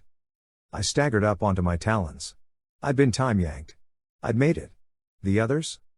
I looked around. No battle. No armies. I saw big buildings. Old-fashioned, stone buildings. My first thought was that it was a college campus. No one else. No Marco. No Axe. No Cassie. No Rachel or Jake. Was I the only one left alive? Then I saw guys walking by, all wearing sports coats, all carrying books. I looked beyond them, using my hawk eyes to see through windows, into the classrooms. Had to be a college. The kids were too old to be in high school. Although they looked strange, short hair, crew cuts, even. And something else, they were almost all men. The professors were exclusively male. Here and there was a girl student. But not many.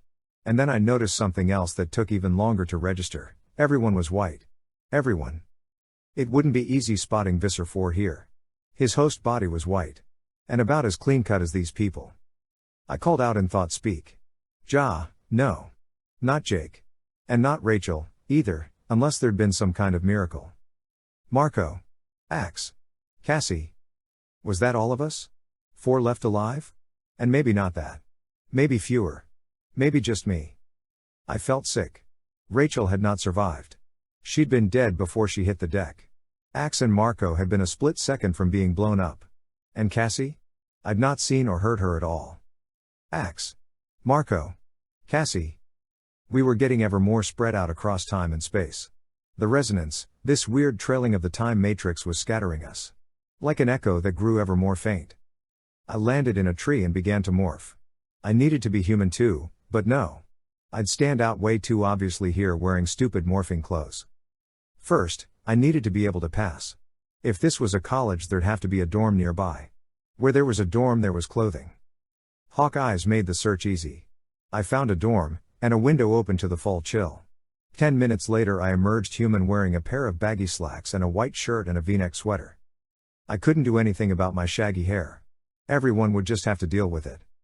I walked downstairs from the dorm, carrying some students' books. I could only hope no one would recognize my clothes as belonging to someone else. But with everyone looking like Stepford students and wearing the same thing, how would they tell? I opened one of the books. It was stamped, Princeton University. The publishing date of the book was 1932. That didn't mean this was 1932, but it did mean it wasn't any earlier than 1932. It was a history book. I whipped it open and scanned the contents. Revolutionary War. Revolutionary War. No listing. But there was a listing under Rebellion, Colonial. I flipped to the pages. I found what I was looking for. The rebellion collapsed following the disastrous attempt by rebel leader George Washington to attack British Allied Hessian troops. Rebel troops attempting to cross the Delaware River were ambushed by Hessian allies who had been alerted by a local resident. The result was a massacre. Washington was mortally wounded, dying 3 days later while in British custody. Local resident. Visser Four. I sucked in air. I'd been there. How long ago? 150 or so years ago? Or just an hour ago? They didn't mention the death of an unknown rebel. A boy with a bullet in his brain. I scanned the contents page again. Another word jumped out at me. Trafalgar. No mention of Rachel. No mention of gorillas or hawks or a chimpanzee.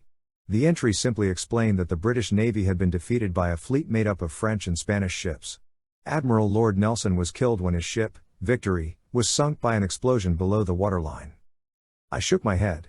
I didn't know how it was supposed to turn out. I'd never even heard of Trafalgar. Didn't even know what war it was. I closed the book. I raised my eyes and saw the flag flying from a tall pole.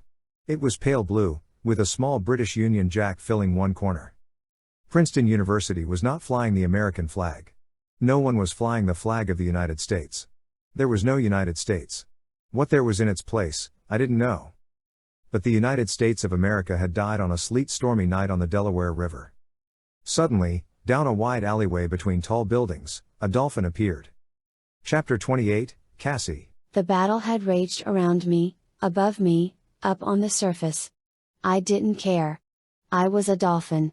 I was happy being a dolphin. I could reach down into the dolphin's natural reservoir of childish glee, its sense of adventure, its basic contentment, and escape the awful pain. Jake was gone.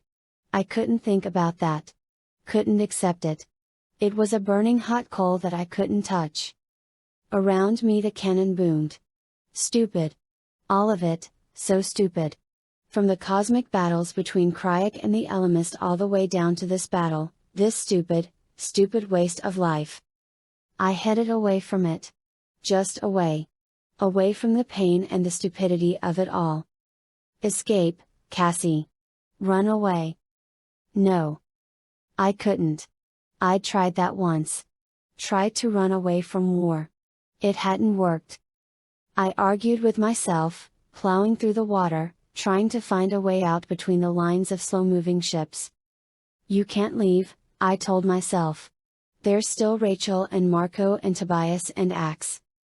But going back meant facing the fact that there were no longer 6 of us. Going back meant admitting that Jake was gone.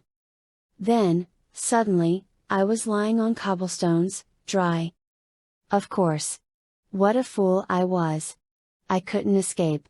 I was still tied to the time matrix. And now I'd been yanked along again, helpless, unable to resist, unable to escape. Maybe I could just lie there. A dolphin lying in an alley in some place, sometime, probably some new pointless war. I didn't want to be human again. I wanted to stay inside that dolphin brain. But, of course, that wasn't happening, was it? The dolphin was no longer happy. The dolphin's instincts were sending panic signals. Beached? No water. Helpless. I began to demorph. Someone stood over me, knelt beside me. Come on, pick it up, morph, Tobias said. People are coming. Too late. My left I spotted a group of people coming down the alleyway, leather-soled shoes loud on the uneven stones. 3 guys, maybe 19, maybe 20 years old. Where are we? I asked. Princeton University. Don't ask me why. The others? Not yet, Tobias said. Not that I've seen, anyway. I don't know, Marco and Axe were with me, right at the end. Maybe they made it. I don't know. But Rachel, she. He didn't have to say it. No, I moaned. It didn't end with Jake, Tobias said. We have to end this. We have to take this guy down. So demorph, we have work to do. My beak melted away, the teeth turning watery, then rehardened, forming my own teeth. I did it all on automatic. Rachel. I should have been there for her. I had run away, nursing my wounds. I'd abandoned Rachel when she needed me. What is that thing? It was a southern accent. He began trotting toward us. It's a dolphin turning into a girl, Tobias said. I'd explain, but trust me, you wouldn't understand. My God! Another student, short and dark-haired, gasped. We must send for a doctor at once. His eyes were wide with horror. I couldn't blame him. I was a writhing mass of rubbery flesh and shifting bones. Legs were growing from a dolphin tail, arms from flippers. Just keep demorphing, Tobias told me. We have to get after Visser Four. Forget security, we don't have time to worry about it. Hey? Any of you guys know what year this is? Why, it's a colored girl. The third guy said. He looked down at me with concerned blue eyes. I've never seen the like of this. Hey, guys, help us out, okay? What year? What country? Don't answer him, he could be a spy. I was almost entirely human. I stood up, shaky. Sorry, I said. I know it's kind of gross to watch. How did you do that? The man with the southern accent demanded. And then, like some vile punctuation, he added a word I won't repeat. Chapter 29, Cassie. It was like a slap. I couldn't answer. I just gaped. What did you call her? Tobias asked. The student shoved Tobias hard against his chest and sent him sprawling back. I'm not addressing you, little boy, I'm talking to this creature, here. He grabbed me by the shoulder and shook me. Speak up when a white man asks you a question. Hey, this isn't Alabama, Davis, the short student protested. Davis ignored him. Don't tell me how to deal with coloreds, freedman. Most likely this is some kind of runaway slave. I shot a glance at Tobias. In his human morph he could do little. And he'd have to pass through his hawk form before getting to what Marco would call serious firepower. But that was okay. This small battle was all mine. I didn't want any help. You don't like black people, Mr. Davis? I said pleasantly. No problem.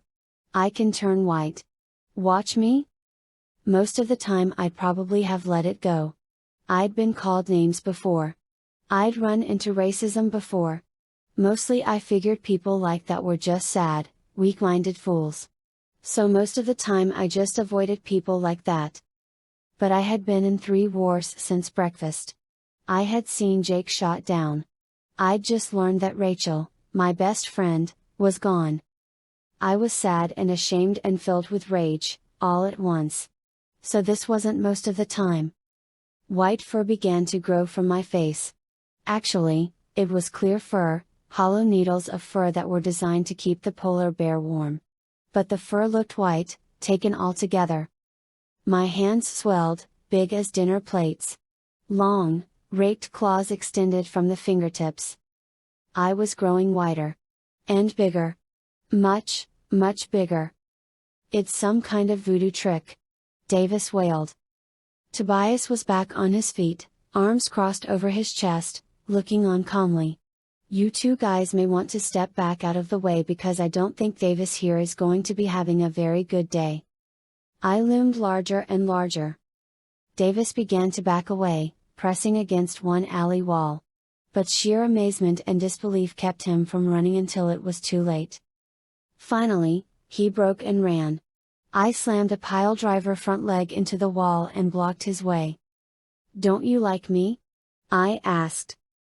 He turned the other way. I slammed my other front leg to block his escape. Nah, don't kill me. Don't kill me. He looked at Tobias.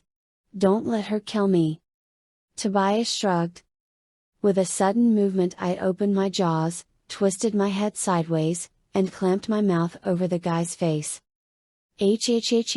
Roar. Davis's cheeks vibrated from the sound waves. His hair blew back. Personally, I'd apologize if I were you, Tobias suggested. Davis babbled his apology into my open mouth.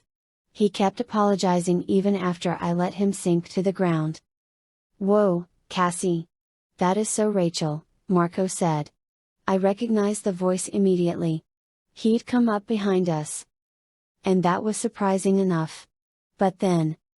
Really, Rachel said. What are you doing? Stealing my act?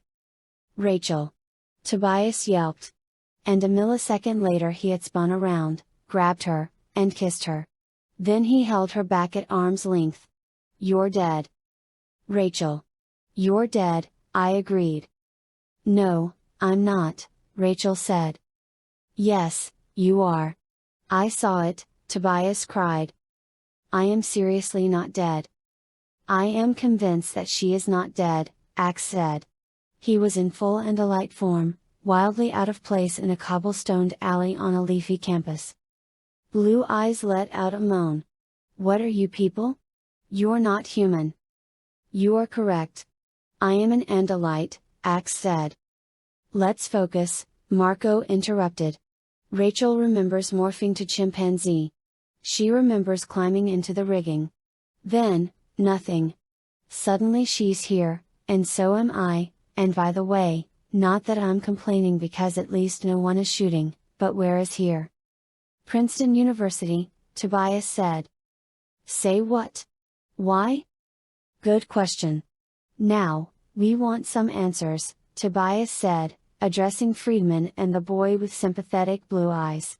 Let's start with the basics. What year is this? Chapter 30, Tobias. It's 1934, Blue Eyes said. Then added, Sir. I looked at the others, perplexed. I shook my head. 1934? Princeton University? Why? Is anything happening here? Anything unusual? Cassie asked the students.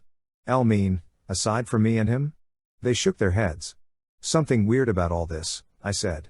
It's Agincourt, a war, Washington crossing the Delaware, a war, Trafalgar, a war, then this? What's Trafalgar? Marco asked. The students must have thought he was asking them. It's a naval battle between Britain and France. The British lost, the French won. It led to us having to make peace with Napoleon. Cassie looked at me again, like I'd understand. I shrugged. I don't know, it's a mess. Whatever was supposed to happen at Agincourt, I think it happened. We saved the king and all. But Washington wasn't supposed to die, and he did. And I think maybe the English were supposed to win, but didn't. So I don't know. I may have an idea, Cassie said. Maybe Visser Four has outsmarted himself. He's here expecting something, right? But maybe whatever it was supposed to be has been altered by what he's already done. He changed the past so whatever was supposed to happen here and now isn't happening. My head is going to explode, Marco said. You need to be Einstein to figure this. Einstein? Friedman interrupted. Do you mean Albert Einstein, the German physicist? Yeah. Albert Einstein. Like there's another? Marco said. But he's in Germany. You know, Blue Eyes interrupted, there was a crazy fellow over in the dean's office yelling about Einstein. He was dressed very oddly, like a sailor, perhaps. I thought at first he was a member of the philosophy faculty, but... Big slash up the side of his face? Why, yes. Marco snapped his fingers. That's it. Visser Four came here to kill Einstein. But he's not here, Rachel said. Exactly. But he was supposed to be. Visser Four didn't realize he'd already changed this timeline. Something that happened at Agincourt or the Delaware or Trafalgar screwed this up. Dude, I snapped at Friedman. What does E equal? What? E equals. By E you mean energy? Friedman said. They don't know, Cassie said. They don't know that E equals mc squared. Maybe Einstein doesn't know it, either. No E equals mc squared, no atomic bomb. Yeah. The question is that a good thing, or a bad thing? Chapter 31, Marco. Cassie let Davis crawl away. We let the other two guys go, too. We weren't too worried about what they might do. We figured we wouldn't be at Princeton University for long anyway. What were they going to do, arrest us? We'd had people after us with swords, lances, arrows, muskets, and cannons. Campus cops were not a major worry. Look, Visser Four has already figured out Einstein isn't here, Rachel said. He's going to jump again. Maybe already has. We need a plan. Fast. Or at least a clue, Cassie muttered. She was back in her usual form. She looked strangely at Rachel. Tobias saw you blown in half, Rachel. Why are you back? Why are you alive? And why isn't Jake? I don't know, Rachel admitted. The Drode said Kryak had demanded a life in payment, Axe pointed out. The terms were negotiated between Kryak and the Elemist. Perhaps the Elemist had his own demands, that it be only one life. Tobias said, wait a minute. You mean the rest of us can't die? I am speculating. I would not wish to test my theory. Yeah, guess not, Cassie agreed. Rachel slammed her fist into her palm. We have to get Visser Four. That's the bottom line, here. Agreed, Tobias said. Visser Four is meat. No. Everyone stared at me. No, I repeated. We're missing the point. It's not about Visser Four. It's the time matrix. Look, Washington has already died, the English have already lost it whatever, Einstein, I don't know, but he's not where he's supposed to be, doing what he's supposed to be doing. So we still have to hammer Visser Four. No. Don't you guys get it? It's not enough to take him down. We need the time matrix ourselves. Because Washington has to cross the Delaware. And Admiral Nelson probably has to beat the French. And Einstein has to come to Princeton. We can't just stop Visser Four. We have to go back and rewrite history. They were all staring at me again. Cassie's mouth was open. Rachel was beginning a slow grin. I got frustrated. Don't you guys get it? We have to get the stupid matrix and go back and, oh, my God. It hit me then. What had already hit the others? Jake, Cassie said. Axe looked doubtful. Kryak demanded a death. He got a death, Tobias said. Jake died. Is there a law that says he has to stay that way? I intercepted Cassie's gaze and then we both looked away. We'd been naive, stupid. We'd thought we could save him, that we could stop death from finding him. We hadn't even been able to shout a warning. There was a noise at the end of the alleyway. 2 police officers were sauntering up, looking bored until they spotted Axe. They drew their guns. And then no one move. It's okay, officers, there's nothing to. Suddenly, I was at the mall. People were running. I heard someone babble, it just appeared, this big round ball thing. Right in front of.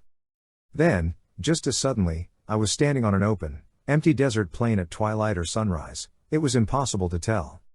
What the? I saw Rachel pop into view. She was as confused as me. Then Axe. Instantly I was standing at the bottom of a hill, people pressed all around me. Some were wearing togas. Not frat party, let's drink beer togas. The original togas. And the building at the top of the hill had tall white columns I'd seen before. What was it called? The Colosseum? No. The Parthenon. Tobias exclaimed, swooping down low over my head. What's going on? I yelled up at him. Visser Four, Axe said, suddenly standing not 5 feet away and causing a near riot among the Greeks. He is attempting to extend the diffusion effect. You mean he's trying to lose us? Precisely. He's jumping rapidly, time to time, hoping to delay us. Evidently what he plans next requires. I was on a grassy slope.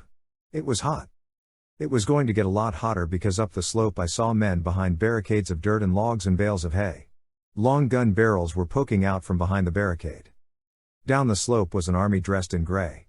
They also carried guns and brandished swords and held big flags aloft. And they were walking resolutely up the hill.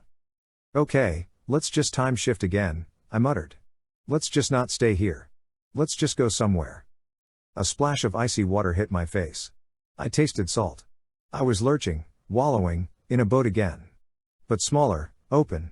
Steel. Gray steel beside me, an open-topped gray box. Men pressed in around me. They wore dark green. Helmets were pulled low on furrowed brows. Shoulders hunched, flinching, faces scared white, teeth bared, eyes staring forward. Bawumph. An explosion drenched me with spray. It rocked the boat like a hammer blow. Who the heck are you? A sergeant demanded. Chapter 32, Marco. Where are we? I asked, chattering out the words. The fear was contagious. Bawumph. Bawumph. Explosions all around. You some kind of stowaway, kid? The sergeant said, laughing humorlessly. Picked one rotten place to catch a joyride. Yeah, well, I don't know if I'm staying or not. Where are we? I asked again. We're in the English Channel, son, but we are about to be in France. Normandy. Normandy. Even I knew what that meant. I'd seen the movies. D-Day. World War II. The invasion of Europe by American and British forces. Only, there was no such place as America. Oh, no, I whispered. The sergeant laughed. Yeah, oh, no. Here we go, ladies. Keep your heads down and your weapons high and dry. Scrunch. The boat jarred to a stop. The ramp dropped. Rat-tat-tat-tat-tat-tat-tat. The sergeant fell with 2 holes through his chest. Men were dropping all around me. It was the Delaware all over again, only now the death was faster. I caught a brief glimpse of sandy beach. Men lying prone, alive or dead, who could tell? A bluff topped with barbed wire and a low, menacing concrete bunker. I dropped on my butt, spun around, and hugged the floor. Men fell back on me. I began to morph. Rat-tat-tat-tat-tat-tat. I didn't have a morph strong enough for this. This was massacre by machine gun. I needed to get small. Too small for the bullets to find me. I was going fly, and I was going there fast. Men were bleeding on me. I was screaming. I didn't care anymore. I was just getting out of there alive. I shrank. The bodies sagged down on top of me. Rat-tat-tat-tat-tat-tat. Machine gun bullets continued pouring into the mass over me. Those that were still alive wouldn't be for long. And I'd have been dead myself, but for the protection of men whose flesh protected mine. I shrank. My bones crunched and shriveled and finally turned watery and disappeared. My eyes bulged huge, faceted, glittering, then shrank along with the rest of me. Legs sprouted from my chest. My own arms and legs became elongated, jointed sticks. Dagger-sharp hairs stuck out along their length. But I wasn't noticing much of that. I was noticing the fact that my brain was about to explode. Too much death and destruction and horror. As bad as my life had been at times as an Animorph, I'd seen real hardcore combat now and it was worse. The men who died in these battles had been like Jake. They'd had no chance. Here, at Agincourt, back on the Delaware River, or on the beautiful, slow-moving sailing ship. No difference. Men stood up in the face of the enemy and were massacred. Arrows found throats. Swords found vulnerable flesh. Cannons ripped away limbs. Bullets entered organs by neat, round holes and came out in a shredded mess. Men died never having the chance to resist, to fight, to run, to cry out, to prepare, to wonder. 1 second they were scared and brave and alive. The next second they were dead. Just like Jake. Cassie and I had sworn to protect him. But there'd never even been a chance. I shrank and morphed, less and less human. Gossamer wings sprouted from my back. My face, my tongue and mouth and teeth all merged, melted together, extended out into a hollow tube through which I would dribble saliva and suck up liquid food. My fly eyes saw a world of shattered images, faceted, a broken mirror. Broken mirrors filled with huge limbs arrayed like a cage around me. I fired my wings and rose up through the maze of arms and legs and heads, out into the air. Explosions rocked me. But they did not touch me. The bullets would not find me except by the most amazingly long odds. Yet the air was so thick with flying lead that I still felt fear. Up, out of the boat, which now drifted helplessly, its coxswain dead along with every other man who'd tried to come ashore. The fly's vision was not good at a distance.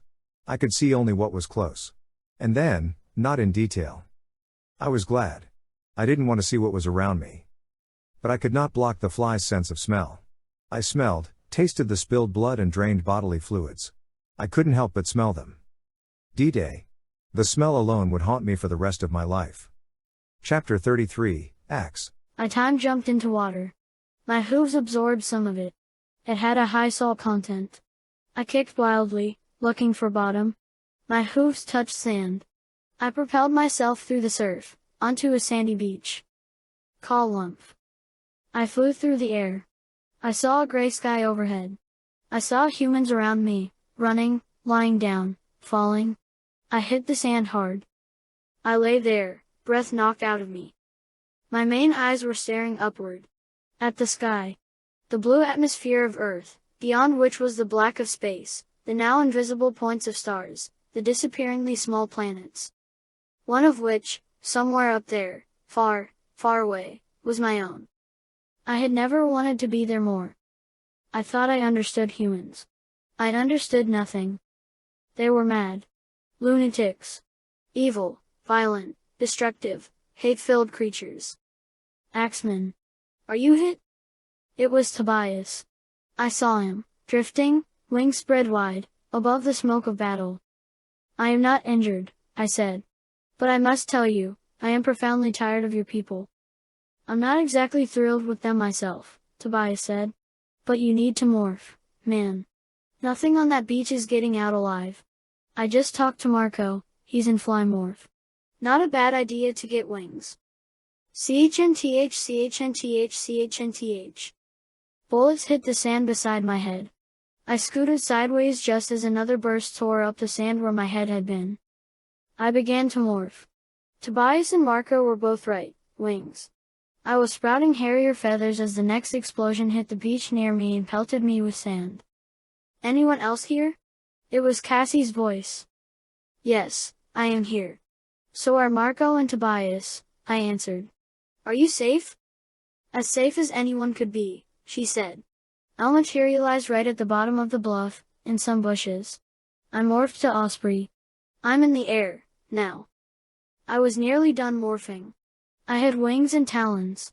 My front legs were tiny, shrunken appendages. My stalk eyes were gone. My main eyes had begun to acquire the piercing hawk intensity. My face was a perfect melding of Andalite and Harrier. Gray feathers and blue fur.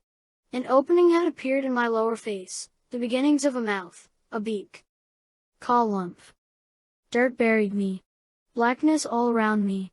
In panic I kicked with tiny talons and shriveled front legs. But the wet sand clung to me, refusing to be shoved aside. Demorph. I knew I had to demorph. No other way to. Lump. Something landed on me.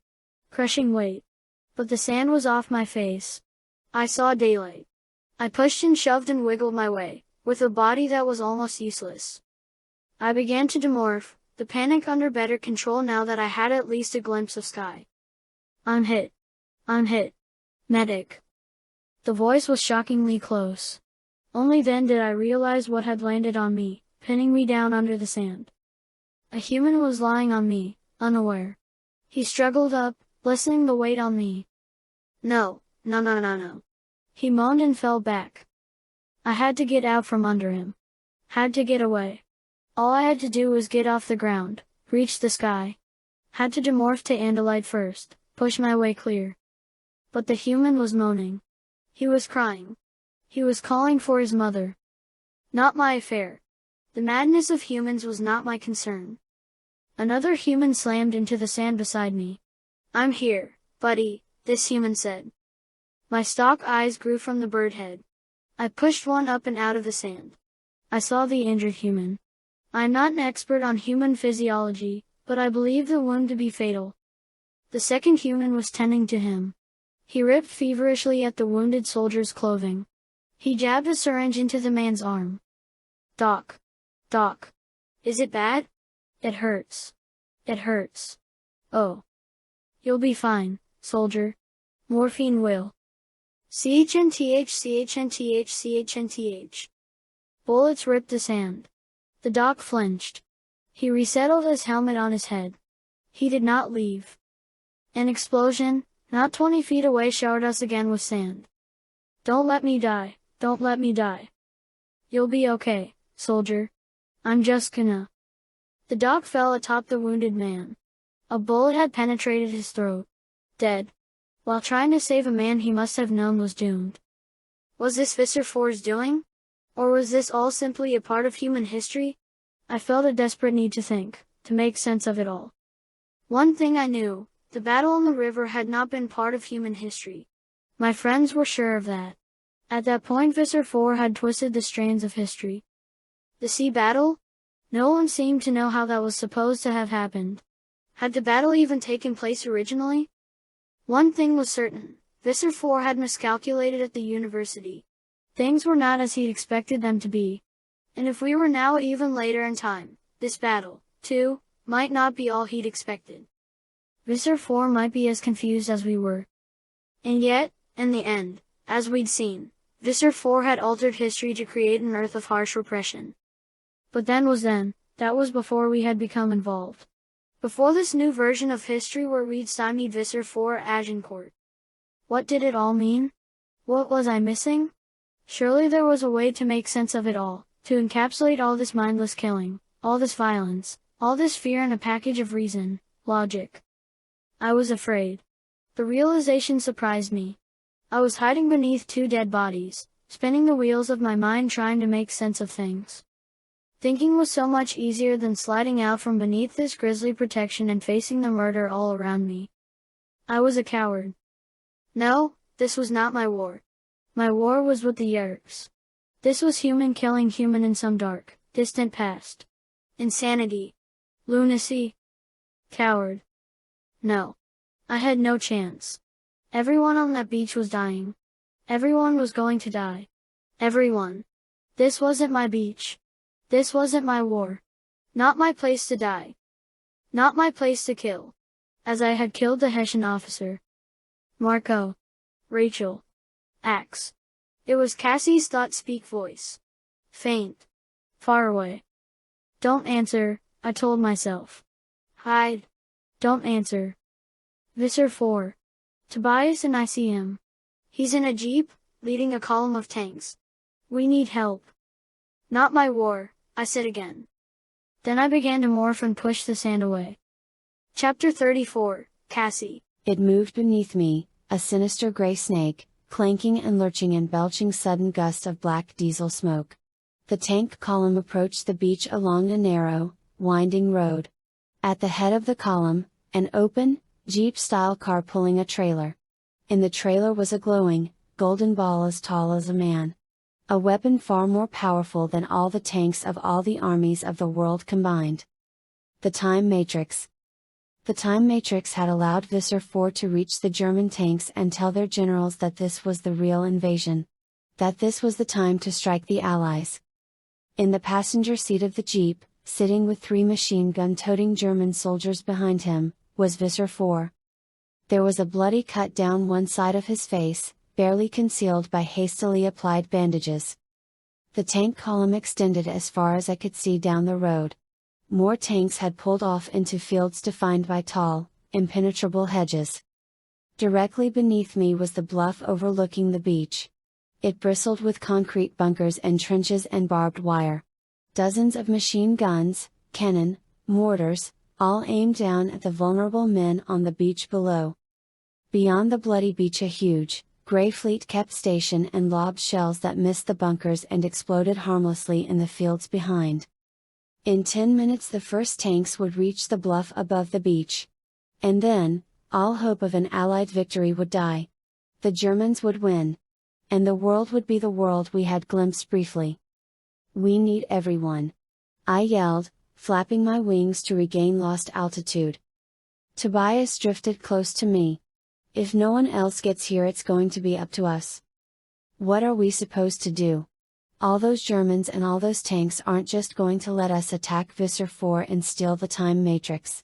Besides, do you know how to operate the stupid Time Matrix? Me? I can't program a speed dial, Tobias admitted.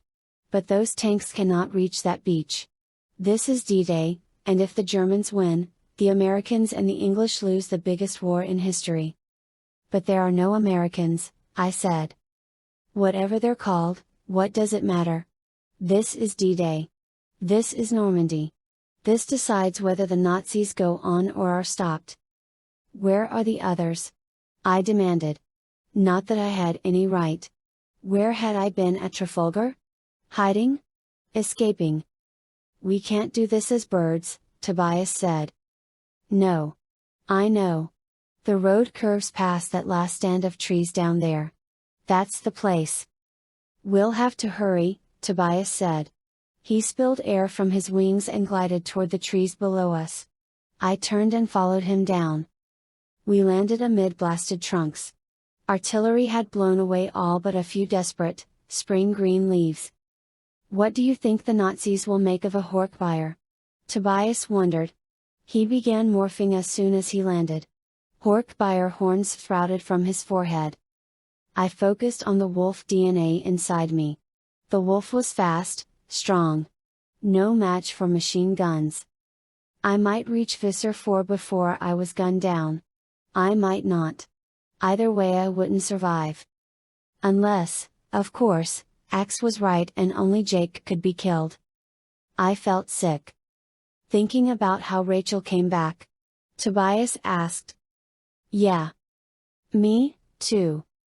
Doesn't exactly make it easier, does it? No, I said as I finished morphing to human. I began immediately morphing the wolf.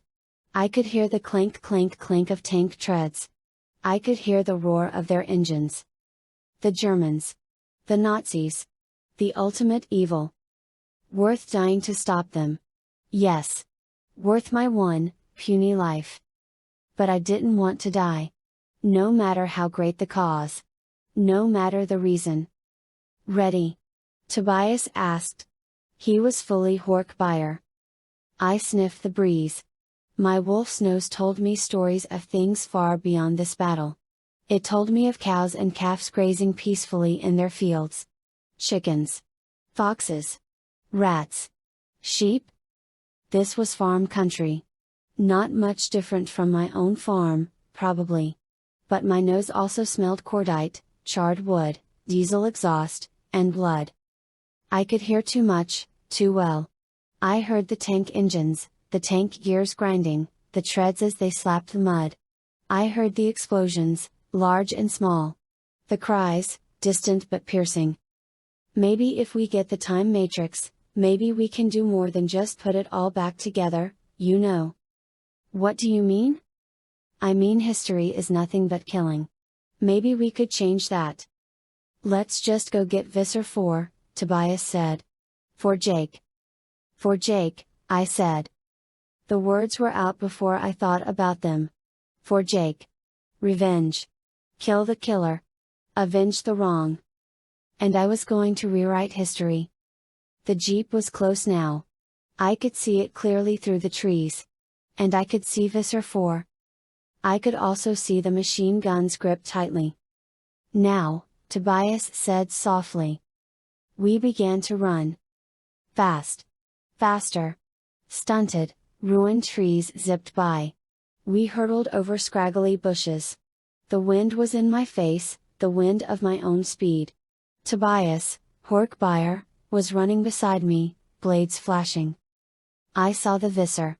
I saw the time matrix. I saw the lead tank with its insignia emblazoned on the side. I leapt. Wrong? Too late. I was already flying, my bone-crunching jaws already open, ready for the enemy's throat. Mon Dieu! The French soldier yelled. Bap, bap, bap, bap, bap, bap, bap, bap. Tobias tripped and went down. A line of bullet holes painted red circles across his chest. I hit Visser Four and closed my jaw over his arm. We tumbled out of the jeep, onto the ground. Only then did I see the handcuffs that held the Visser's wrists. Chapter 35, Axe. I had joined with Marco and Rachel. We had taken to the air. We were still far away when we saw Tobias and Cassie morphing in the woods. My harrier eyes spotted them easily. But not till after I'd spotted the time matrix. It was an awesome thing to contemplate. It would not make an Andalite or a human the equal of the Elmis in power, but it represented far more destructive power than the combined fleets of the Andalite people and the Yeerk Empire. I wondered how it had come to Earth. And I wondered how my brother, Elfangor, had known it was on Earth. Because surely he had known. Visser Four was right, Elfangor had chosen the spot deliberately. It was no coincidence that he had landed, had died, within a few feet of this machine. Perhaps, if we survived, I could ask the Elmis for an explanation. As certain as I was that Elfangor was involved, I was certain that the Elmis was, too. All of this was tied to Elfangor's earlier sojourn on Earth. The lost time that had resulted in the birth of his son, Tobias. All of it led here. There it is, Rachel said. And there he is, Visser Four. D-Day, man, Marco said. He sounded shaken. I don't know what he had encountered on that beach, but I could guess that it was not far different than what I had found there. I was still trembling from the fear. From the fear of my own fear. From images I would never be able to wash from my mind. We flew to intercept Cassie and Tobias. The breeze was with us. It would not take long. But would we be able to intercept Visser Four and stop his intervention? That was the question. I take it, Marco, that you are familiar with this war, I said. This is the big one of all big ones, Marco said. World War II. The Nazis try and take over the world and almost do it. The Japanese attacked Pearl Harbor. D-Day, Battle of the Bulge, John Wayne at Iwo Jima. And the Holocaust, Rachel said. Holocaust? The Germans, the Nazis under Hitler, murdered 6 million Jews, men, women, and children. Obviously Rachel had misspoken. These Jews were an opposing army? No. Jews are a religion, or a race, I guess. My dad's Jewish. Mostly the Jews in the Holocaust were Germans and Poles. You know, civilians. Normal people. Others, too, gypsies, gays, handicapped people. They were taken to camps and shot or starved or killed with poison gas. Children killed in their mother's arms. She spoke with no special emphasis. No anger. Human emotion is often confusing, in part because each individual human expresses it differently. Rachel is quick to anger over small things. The larger things render her cold and seemingly emotionless. But then what emotion could possibly be sufficiently intense to encompass the crime she described? Humans. I wondered, not for the first time, but now with renewed intensity, whether the Yeerks had any notion of the species they proposed to conquer. Humans seem to exist across too broad a spectrum to even be considered a single species. The same species that spawned my friends, Jake, Cassie, Marco, Rachel, my Shorman nephew Tobias, seemed to revel in mutual slaughter and sank to depths no Yeerk would sink to. Depths of depraved brutality that would be unimaginable to an Andalite. Even humans, I began. I stopped myself. I should not insult humans. This was not the time or the place. We were racing to intercept the Yeerk, to save the future, too, but my mind was boiling. Too much. That human warrior would stand against human warrior and kill, that was wrong and foolish and stupid. But that humans, the species I was risking my own life to help, were capable of such a filthy, cowardly thing as the deliberate slaughter of innocents. Not at all like the things I had done in combat. Not at all like fighting Horde buyer controllers, or Taxons or Hessian officers. I jerked my thoughts away from that memory. From the memory of my tail blade snapping forward. We Andalites have fought wars among ourselves in the past. We did not kill children. It is not possible to conceive of a greater evil than the deliberate killing of a child.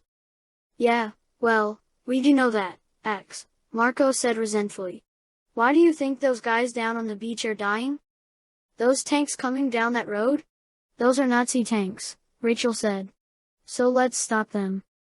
We're after the time matrix, Marco reminded her. Maybe you are.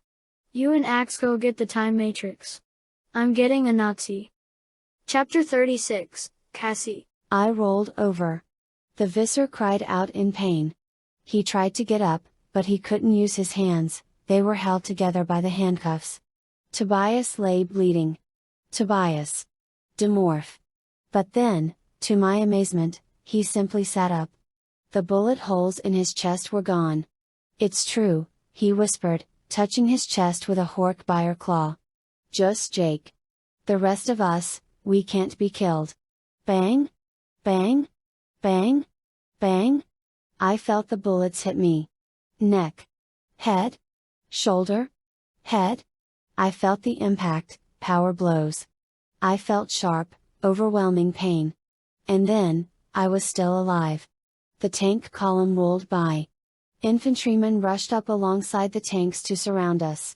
They waved guns at a wolf and a monster, scared of both, unsure what to do. Visser Four tried to crawl away, but one of the soldiers gave him a kick in the stomach that dropped the controller on his face. An officer pulled his pistol from a holster, walked cautiously up to me, held the barrel against my head, and blam! Blam! I fell over. I stood up. C'est pas possible. The officer gasped in French. Es ist ein Wolfman, one of the soldiers said in German. French and Germans together. Not Germans alone. I looked at the insignia on the epaulette of the officer. It was a shield, slashed down the middle at an angle, half of it the French tricolor, blue, white, and red, the other half a stylized black eagle. What is going on? Tobias wondered, as confused as I was. This isn't the way it was. This isn't right. The soldiers, the French and German soldiers, kept their guns trained on us. They were confused and afraid. I could identify. I looked at the soldiers. They were a mix of old men and young kids, some who looked no more than 15. Some of the older ones could have been my grandfather. The French officer said something about Le Capitaine. The captain. The Germans agreed with whatever he'd said. I think he'd said they should all wait for the captain to get there. Several of the soldiers broke out cigarettes. Some drank from their canteens. The tanks rolled slowly by. Visser Four raised himself to a sitting position. The jeep hauling the time matrix had pulled off the road. He was edging, ever so slowly. Don't let him reach that thing, Tobias said in thought speak. The French officer understood immediately. He jerked his head and two of his men dragged the controller back to where we sat in our weird little standoff. I just want to know one thing, Andalites, how did you follow me? I have the time matrix. How did you follow me? And why don't you die? Visser Three's been trying to kill us for some time, now, Tobias said. We're hard to kill. The controller made a face of hatred and resentment. I should have used the time matrix to destroy Visser 3. That bungling fool. We have helped you, Tobias said with a laugh. Then, privately, to me, he said, Cassie, if we can't be killed, we don't need to worry about these soldiers. We can take the time matrix right now. Yeah. I guess that's true. But, I don't know, it's weird. I mean, I guess we are sort of immortal for now, but who knows? A gun is still a gun. Are you 100% sure? Tobias made a Hork buyer smile. 99%. The remaining 1% says if we push it we're toast. Suddenly another Jeep-type car came rumbling up along the line of tanks. An officer, a German, jumped out and trotted over to us.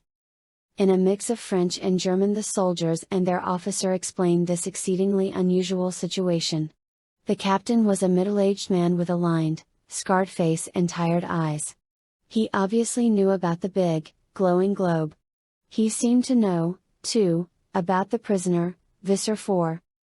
But seeing a Hork buyer sitting there beside a seemingly tame and unkillable wolf was new. He leaned close to Tobias and gingerly touched his wrist blade. I won't hurt you, Tobias said. The captain answered in German. Then tried French. Finally, excellent English. Do you understand English? Yes, we do, I said. He snapped his head around.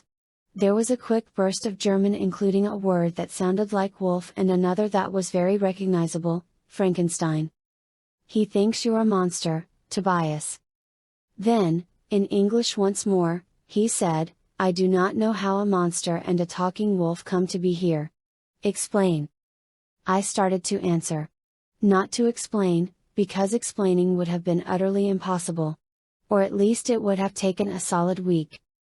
But then, I saw the old man who'd been driving the captain's jeep climb down from behind the wheel.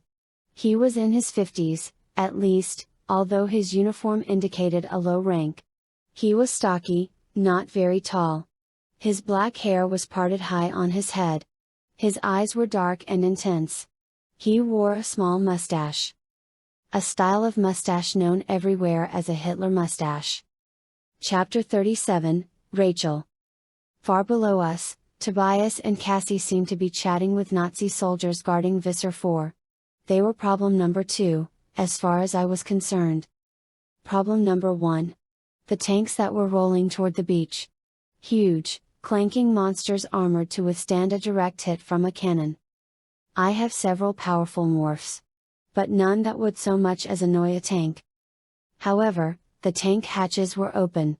Their officers or drivers or whatever stood with heads and shoulders visible. No one was shooting at them. They had not reached the battle. When they did, the invasion of Normandy would end in utter defeat for the invaders. We have to stop them, I said. Marco snorted angrily. How? Morph to elephant and go one-on-one with a tank and you'll end up roadkill. Our morphing ability is a potent weapon, Rachel, but useless here, Axe said. We're stopping them, I said flatly. That road is narrow. It's cut deep. Kill one tank and the others will have a hard time going around it. At least we'd slow them down. Yeah, then one of us gets to the ships offshore and directs them where to fire, Marco said. Great in theory. Just one problem, how do a bunch of birds kill a tank? I don't know, all right. I admitted. I just know we have to. I may have an idea, Axe said. I have been observing your primitive human weapons. Several are fascinating. Most could be very easily improved upon, and get to the point. I yelled. The small, handheld explosive devices. They are roughly spherical in shape with a ludicrously crude priming device. They are thrown and Marco said, hand grenades? They are very weak explosives, Axe said. However, within the confined space of a tank's interior they could. If I had lips and you had a mouth I'd kiss you. I said. Hand grenades. That's it. We'll drop hand grenades down the hatch of the lead tank. How do we carry one? How do we pull the pin? Marco demanded. I laughed. Details, Marco. Minor details. Let's find some grenades. We flew back over the bluff. I wasn't going down to the beach if I could avoid it. The bodies down there were so thick on the ground that in some places we could have stepped from body to body without ever touching the sand. Fire was still pouring down from the protected positions on the bluff. Landing craft were still disgorging men. It was a second wave, I suppose. A whole new assault, adding new victims. Like cattle going down the chute to the slaughtering floor. But, of course, cattle don't know what's corning. Humans do. They saw the bodies of their fellow soldiers. They heard the explosions. They smelled the death. And they still came. War is obscene, the worst thing humans do. But warriors, the individual men, are the very best of humanity. Not because they are willing to kill. But because they are willing to risk death, to sacrifice themselves for others. I was high in the air, not safe, but so much safer. I felt like a coward. Over here. Marco said. They're issuing grenades to some guys down at the base of the bluff. There's an open case of them. Okay. I'm biggest, I said. I'll do it. Are you confident that you can carry the weight? Axe asked. I don't know. Bald eagles snatch whole salmon out of the water. How much can a hand grenade weigh? How much does a salmon weigh? Marco answered rhetorically. I floated on a high breeze coming off the water. My wings were filled by warm June thermals.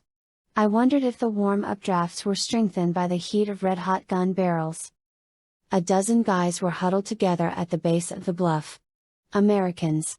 Or at least, I reminded myself, they should have been Americans. They looked lost and scared and exhausted. Their sergeant had a steel ammunition box open between his knees. He was handing out grenades, 2 at a time. It would take speed and precision. And a distraction. Marco? Axe? I need that guy to look away. Yeah. We're on it. Marco and Axe, an osprey and a harrier, formed up beside me. We'd have looked weird and out of place. If anyone had had time to birdwatch. Now. Axe and Marco spilled air, narrowed their tails, and plunged. Down, down, down. I went after them, 20 feet behind. I could feel the air turbulence from their wings. No problem, I told myself. Marco and Axe swoop close, the sergeant looks away, I snatch the grenades out of his hand, and crumph. The mortar shell landed in the middle of the men. The shock wave knocked Axe and Marco down like they were flies hit by a giant swatter. Chapter 38, Cassie. Is that? Yeah. I think so, I said. Oh, my God. A long way from God, I muttered. Adolf Hitler. The most evil man in a long history of evil men. Tobias was up. He moved like lightning. The squat man with the funny mustache was jerked back, yanked around, and pinned against Tobias's Hork-Buyer body. Tobias's wrist blade was at his throat. No. I yelled. The soldiers dropped cigarettes and canteens, swung around, and leveled their guns at Tobias. You know who this is? You know what he is? No. And neither do you. Look at him. He's like some old corporal or something. He's Hitler. He dies. End of story, Tobias said grimly. Hitler was frozen with fear. Trembling with a Hork-Buyer blade pressed against his jugular.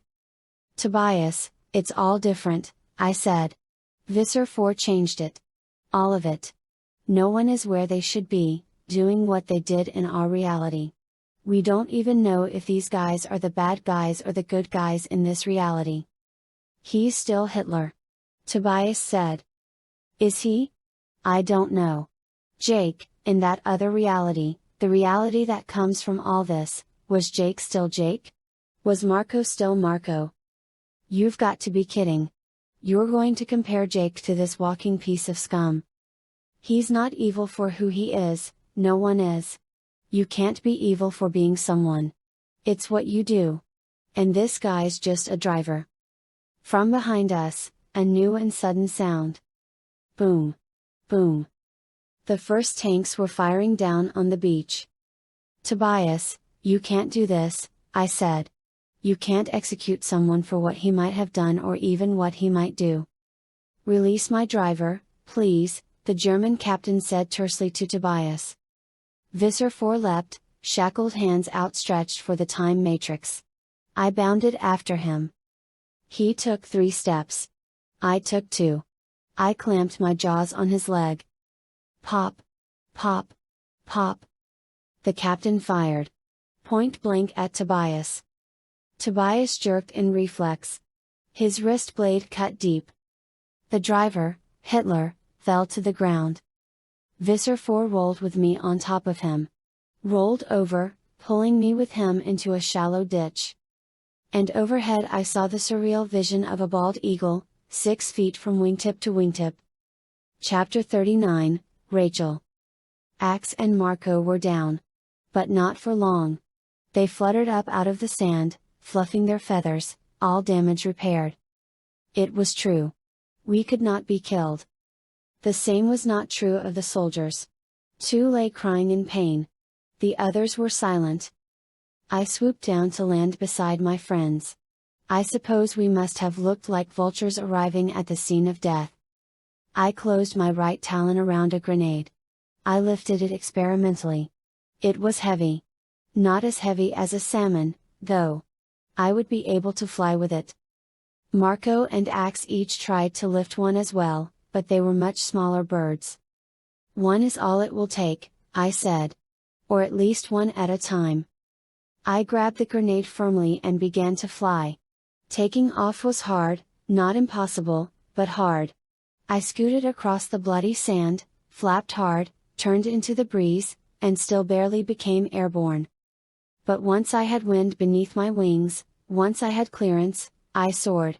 The breeze lifted me up. Above the dead. Above the beach of slaughter. Out of line of the whizzing bullets. Too high for the shattering explosions of artillery. Up I rose. Up and up, over the bluff. The first tanks were lining up, depressing their main guns to fire downward. Forget them, Marco advised. We need to block the road. Keep the others from coming up. Thank you, General, I said, laughing. I'll think I got it. Just need to pull the pin. Not too early, Marco pointed out. How do we pull it? Axe said, I can reverse direction. If I come back toward you and catch the pin in my talons, I believe the combined momentum will be sufficient to remove it. Good plan, I said. I turned into a tight circle, one wing low, the other high, tail spread wide to give me all the lift I could get. Axe's harrier body flapped away, 20, 40 yards ahead of my flight path. This looks good, I said. Rachel, how do you know how long that thing is fused for? Marco demanded. You could blow yourself up. Ha ha? I laughed. We're immortal, Marco. Jake was the death. We can't be killed. That's not a bullet, it's a grenade. If it blows there won't be enough of you left to put back together. Axe turned back, flying straight for me. I flew straight for him. I held the grenade as low and far from my body as I could. I twisted it carefully, bringing the round ring out and forward. Just grab the ring, Axe. Just grab the magic ring. The distance closed with shocking speed. The Harrier, the Eagle, racing toward collision. Closer, closer. Axe spun over on his back, reached, a sharp yank against my talons and a loud pop. The grenade top dropped away. I glanced back and saw the ring and pin hanging from Axe's talon. I looked ahead. A tank rolling past Cassie. I had perhaps 3 seconds. I was giddy. Filled with wild joy. I wanted to scream and laugh all at once. Maybe I did because as if from far off I heard Marco say, "She's crazy, Axeman. Look at her. She loves this stuff." I looked toward my target. The hatch was open. The young, cocky soldier was shoulders up and out of the armored safety. He was turning a swivel machine gun toward the side of the road. Aiming at. Only then did I realize that Tobias had grabbed a German soldier. That he was holding him and. A sudden rush of movement. Visser Four, Cassie, an officer firing. Pop. Pop. Pop. Blood sprayed from the throat of Tobias's hostage. The tankman's finger tightened on the trigger of the machine gun. I saw it all, every detail, every nuance of movement as though it were inches, not feet, away. The hatch. The trigger. I released the grenade. Chapter 40, Tobias. Bullets hit me in the face. I staggered back. I felt my wrist blade cut. Cut deep. A flash of movement overhead. I was still hawk in my mind and I knew that movement intimately well. An eagle. Flying low and slow, dropping, thwump. A muffled explosion. The German officer jerked in surprise. Then, the ammunition inside the tank caught fire. Pop. Pop. Pop. Pop. Boom. Flames shot from the tank hatch. Flames shot from the tank's gun barrel. It stopped moving. Flames erupted from the engine in the rear. I climbed to my feet. A flash of Cassie with her jaws on Visser Four, holding him as he stretched futilely to reach the time matrix. And then, a second explosion. Boom. The tank's turret blew off. It twisted once in the air and landed. It took a split second. Time enough for a wolf to react, to jerk back. Not time enough for a human. Or a Yeerk. The turret landed. It crushed Visser Four from the waist down. The driver, the man who would, in another timeline, have been the most evil creature in human history, lay dead. Soldiers lay dead or wounded, slammed by the explosions. Rachel came circling down through the smoke. She landed on a dead tree branch. I expected her to be exultant. She wasn't. She said nothing. Marco and Axe landed seconds behind Rachel. We were almost alone, the 5 of us. Alive, uninjured, surrounded by death and destruction of our own making. The wounded moaned. Cassie began to demorph. As soon as she had hands she went to the wounded soldiers. 1 French, 1 German. "You'll be okay," she told the French soldier. "It's not bad." She ripped a few strips of the man's uniform, grabbed a stick, and made a tourniquet. The other man, the German, died before she could even offer comfort. "Humans?" Visser Four gasped, seeing Cassie. "Humans all the time?" "That guy, that dead guy, the one with his throat all, he looks like," Marco stammered. "He is," Cassie replied. "Or was. Or wasn't. I don't know." "These guys aren't wearing swastikas or anything," Rachel said. There was blood all over my arm. I began to demorph. It was the only way to remove the blood from my Horkbire blades. "It's all different," I said. "It's D-Day, but it's not." "But these are the bad guys, right?" Rachel demanded. "I mean, these are the bad guys, right? Right?" "I don't know, Rachel." "French and German allied? Hitler's some ordinary old soldier?" "This isn't the way it was," Marco said. "This is messed up, man. The Germans conquered the French, and then the British and Americans invaded on D-Day." "There are no Americans," I said. "There never was a United States. And Adolf Hitler was just an old man driving a jeep." "It is we who have now altered history," Axe said. "In ways we cannot comprehend." I slipped out of my Horkbire body. The blades gave way to feathers. The T-Rex talons became my own smaller talons. I shrank and the bloodstains dripped away as they found less and less to cling to. "The time matrix," Axe said. "We have it now." He was already halfway back to his own Andalite form. My own hawk eyes returned, so superior to the Horkbire vision. I turned my gaze on Visser Four. The head moved. He was still alive. Then I saw a smaller movement. I fluttered my wings and hopped over. I darted my beak down and snapped up the gray slug that was crawling down the doomed man's cheek. "The Yeerk," I said. The others came over. Cassie was human. Rachel mostly so. Marco as well. Just kids now, in a ditch, behind a burning tank, surrounded by bodies. What should I do with him? I asked. Marco held out his hand. He took the Yeerk. We can't let him get a new host. Can't take him back to our own time. He knows now that we're humans. We leave him here, he dies slowly of Kandrona starvation. They say it's a horrible way to die, Cassie said. Marco held the Yeerk out to Axe. No, the Andalite said. I have enough to answer for. Axe looked at Rachel, then looked away. No, Rachel said as Marco offered the Yeerk to her. Not me, either, I said. I see, Marco said, nodding slightly. No one's anxious to add another stain on their conscience? Everyone's had enough? He flipped the Yeerk almost casually through the air. Threw it into the flaming hulk of the tank. Starve or burn, Marco said, trying in vain to sound tough and indifferent. His only choices. This is quicker. We have to end this, Rachel said, sounding sad and sick. No. Not yet, Cassie said. There's still the time matrix. And there's still Jake. How do we do it? I wondered. Go back to each place we went and. We need to cut the chain of causality early, Axe said. If we can stop this controller from finding the time matrix in the first instance.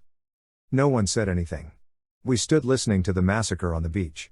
The roar of tanks trying to force a path around the far side of the burned out hulk. Good guys or bad? Had we turned the battle for better or worse? My turn, I guess, Cassie said softly. I guess none of us will get through this without some terrible sin. This will be mine. What are you going to do? I asked her. She walked over to the former controller. Now just a human being. What's your name? Someone told us, but I've forgotten it. Who are you?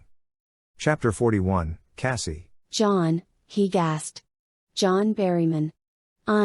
Is he dead? The Yeerk? Is he dead? He won't bother you again, I said. I knelt down and wiped sweat from his forehead. It was running down into his eyes. You're humans, John Berryman said. The Yeerks don't know. I nodded. We know. Yeah, we're humans. Mostly. Kids? I nodded again. I'm going to die, here. It wasn't a question. I didn't deny it. He could not possibly survive the massive injuries. Mr. Berryman. John. You kids. You're heroes, you know that. The Yeerks, they hate you so bad, he laughed. He coughed and choked up blood. Don't know how you did it, he rasped. Following him through time. He was trying to change the world. Bitter, very bitter. Change time, make humans weaker, easier to conquer, then replace Visser 3. But it was too complicated for him. He didn't realize. Landed here. Expected Nazis. Told the Germans this was the main invasion, rushed the tanks forward. Only, different Germans. They arrested him. Too complicated, see? It was too complicated for us, too. Wanted to kill Washington. Wanted to change Trafalgar. Kill Einstein. Push the Allies back into the sea at D-Day. Other plans, too, but you made him rush. Panicked him. Why Agincourt? Tobias asked. John Berryman laughed. That was for me. It was to shut me up. I never gave up, see. I fought him. All night I'd keep it up. Keep it up in his head. Keep what up? Marco asked. Shakespeare. I played Exeter in the play. But I memorized all the lines. I shook my head. I don't get it. Henry V. I know it by heart. Shakespeare wrote a play about Henry at Agincourt. Visser Four couldn't figure out how or when to intercept Shakespeare. Not enough definite data. So he was going to kill Henry to silence Shakespeare, to silence me. That's insane. Berryman nodded weakly. Insane. That's what he used to feel, that I was driving him insane. Wouldn't give up. We few, we happy few, we band of brothers. For he today that sheds his blood with me shall be my brother, be he ne'er. Oh, God. I'm not going to be free. I'm dying. Oh, God. Mr. John. I He looked up at me, exhausted. Beyond anything but pain. What is it? Ask me your question. I wiped tears from my eyes. John. I'm so sorry. But, John, do you know, did your parents ever tell you, how did they meet? When and where? I saw puzzlement. Confusion. Shock. And finally sad acceptance. San Francisco. 1967. My dad's name was John, too. My mom is Teresa. She was Teresa Knowlton. I could feel my friends draw back from me. Cassie, the killer with a conscience, the droid had sneered. Kill him and then cry over them. I wasn't going to kill John Berryman. John Berryman would never exist. Chapter 42, Axe. The time matrix was surprisingly simple to operate. It could be directed by thought speak command. There were no codes to break, no subtleties to grapple with. Cassie told me the time and place and date. I morphed to human, made physical contact with the time matrix, and my friends did as well, keeping their own minds blank as possible. And then, very swiftly, we emerged in bright sunshine in the middle of a crowded street. 2 humans, 1 male and 1 female, were staring directly at us. They did not appear to be alarmed. Whoa. Cool, one said. He had a great deal of hair on his face and head. He wore colored beads around his neck. He wore vision augmentation devices with blue lenses. Did you see that, man? I mean, is that like, real? The female had very long hair, also adorned with colored beads. What's real, man? The female wondered. Real is just like, it's like, you know, like whatever, right? Right on. Love, man. Love is like, you know, like reality, right? Huh? The male asked. What? The female asked. The 2 of them nodded in unison. Amazing, Marco said. The United States is gone, or at least way different. The Nazis never happened. Einstein. Who knows? But hippies are right when and where they're supposed to be. What are hippies? I asked. Hip? Peas. Dude, these are hippies, Marco said. Look at this place. I did as instructed and looked around. There was a large number of humans with very long hair and colorful beads. The droid said our own timelines were buffered, protected. Maybe the time matrix did that for John, too, Cassie suggested. I mean, maybe while he was using it he couldn't disrupt his own timeline. This is part of his timeline. Marco shrugged. Or maybe hippies just had to happen, you know? Otherwise how would we have bell-bottoms? Over there, Rachel said, nodding toward a store. That's the place. John Berryman's parents, John Sr. and Teresa Knowlton, will meet right there, today. All we have to do is separate them. They don't meet, they don't get together, they don't have a kid named John, and Visser Four ends up in some other host, in some other place. He never finds the time matrix, and none of it happens. Time isn't altered. We never travel back in time, Cassie said. Jake doesn't die. Neither does a Hessian officer, I said. Or a tank full of soldiers. Or a Yeerk. Or Hitler, Tobias added. How can we do this? What do you mean? Marco demanded. Oh, man, the colors, man. A hippie had come up to admire the time matrix's shimmering glow. Right, the colors. Whoa. Cool. Go away. We're trying to figure out the space-time continuum here, Marco snapped. What are you getting at, Tobias? Look, Visser Four changed history. Maybe for the worse. But maybe not. Hitler was just a lowly nobody. No Holocaust. We want to change it back so there was one? You saw the way our future was, Cassie argued. We still had slavery. We had no freedom. The droid said homeless people were rounded up and shot. We can't let that happen. But we can let the Holocaust happen? Rachel demanded. Tobias is right. That future we saw, that future we were in, that's back when Visser Four had done all he did, but without us getting in his face. That was the result without our intervention. Maybe in that timeline he did 10 more things. We don't know what the result is with our intervention. Maybe the future is better now. Maybe us saving Henry, And even taking out the Hessian officer, I don't know. Maybe. Heavy, man. Way heavy, a female hippie said. We could use the time matrix, travel back to our own time, see what's happened. See if things are good, Tobias said. Does that not seem foolish now that we see how complex that history is? I'm just saying we go take a look, Tobias said. See how it all played out. Hey, history is never played out, Marco said heatedly. We start messing with the past, we mess with the future. Maybe we like the way things look to us back in our own time, but maybe we've screwed something else up down the line. We do that every day, Rachel said. Every time we do anything, or do nothing, we change the future. Why is this different? Look, let's just go see. Maybe our own time is great now. I mean, maybe, right? Why are we here? A voice said. Chapter 43, Cassie. 5 heads snapped. 6 pairs of eyes stared.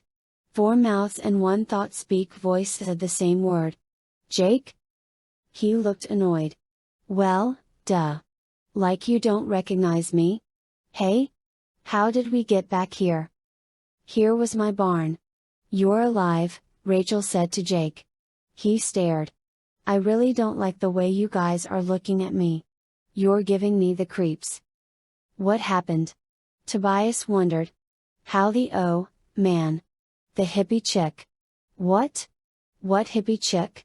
Jake demanded. It was Teresa Knowlton, I said. We didn't have to make the decision. She saw us.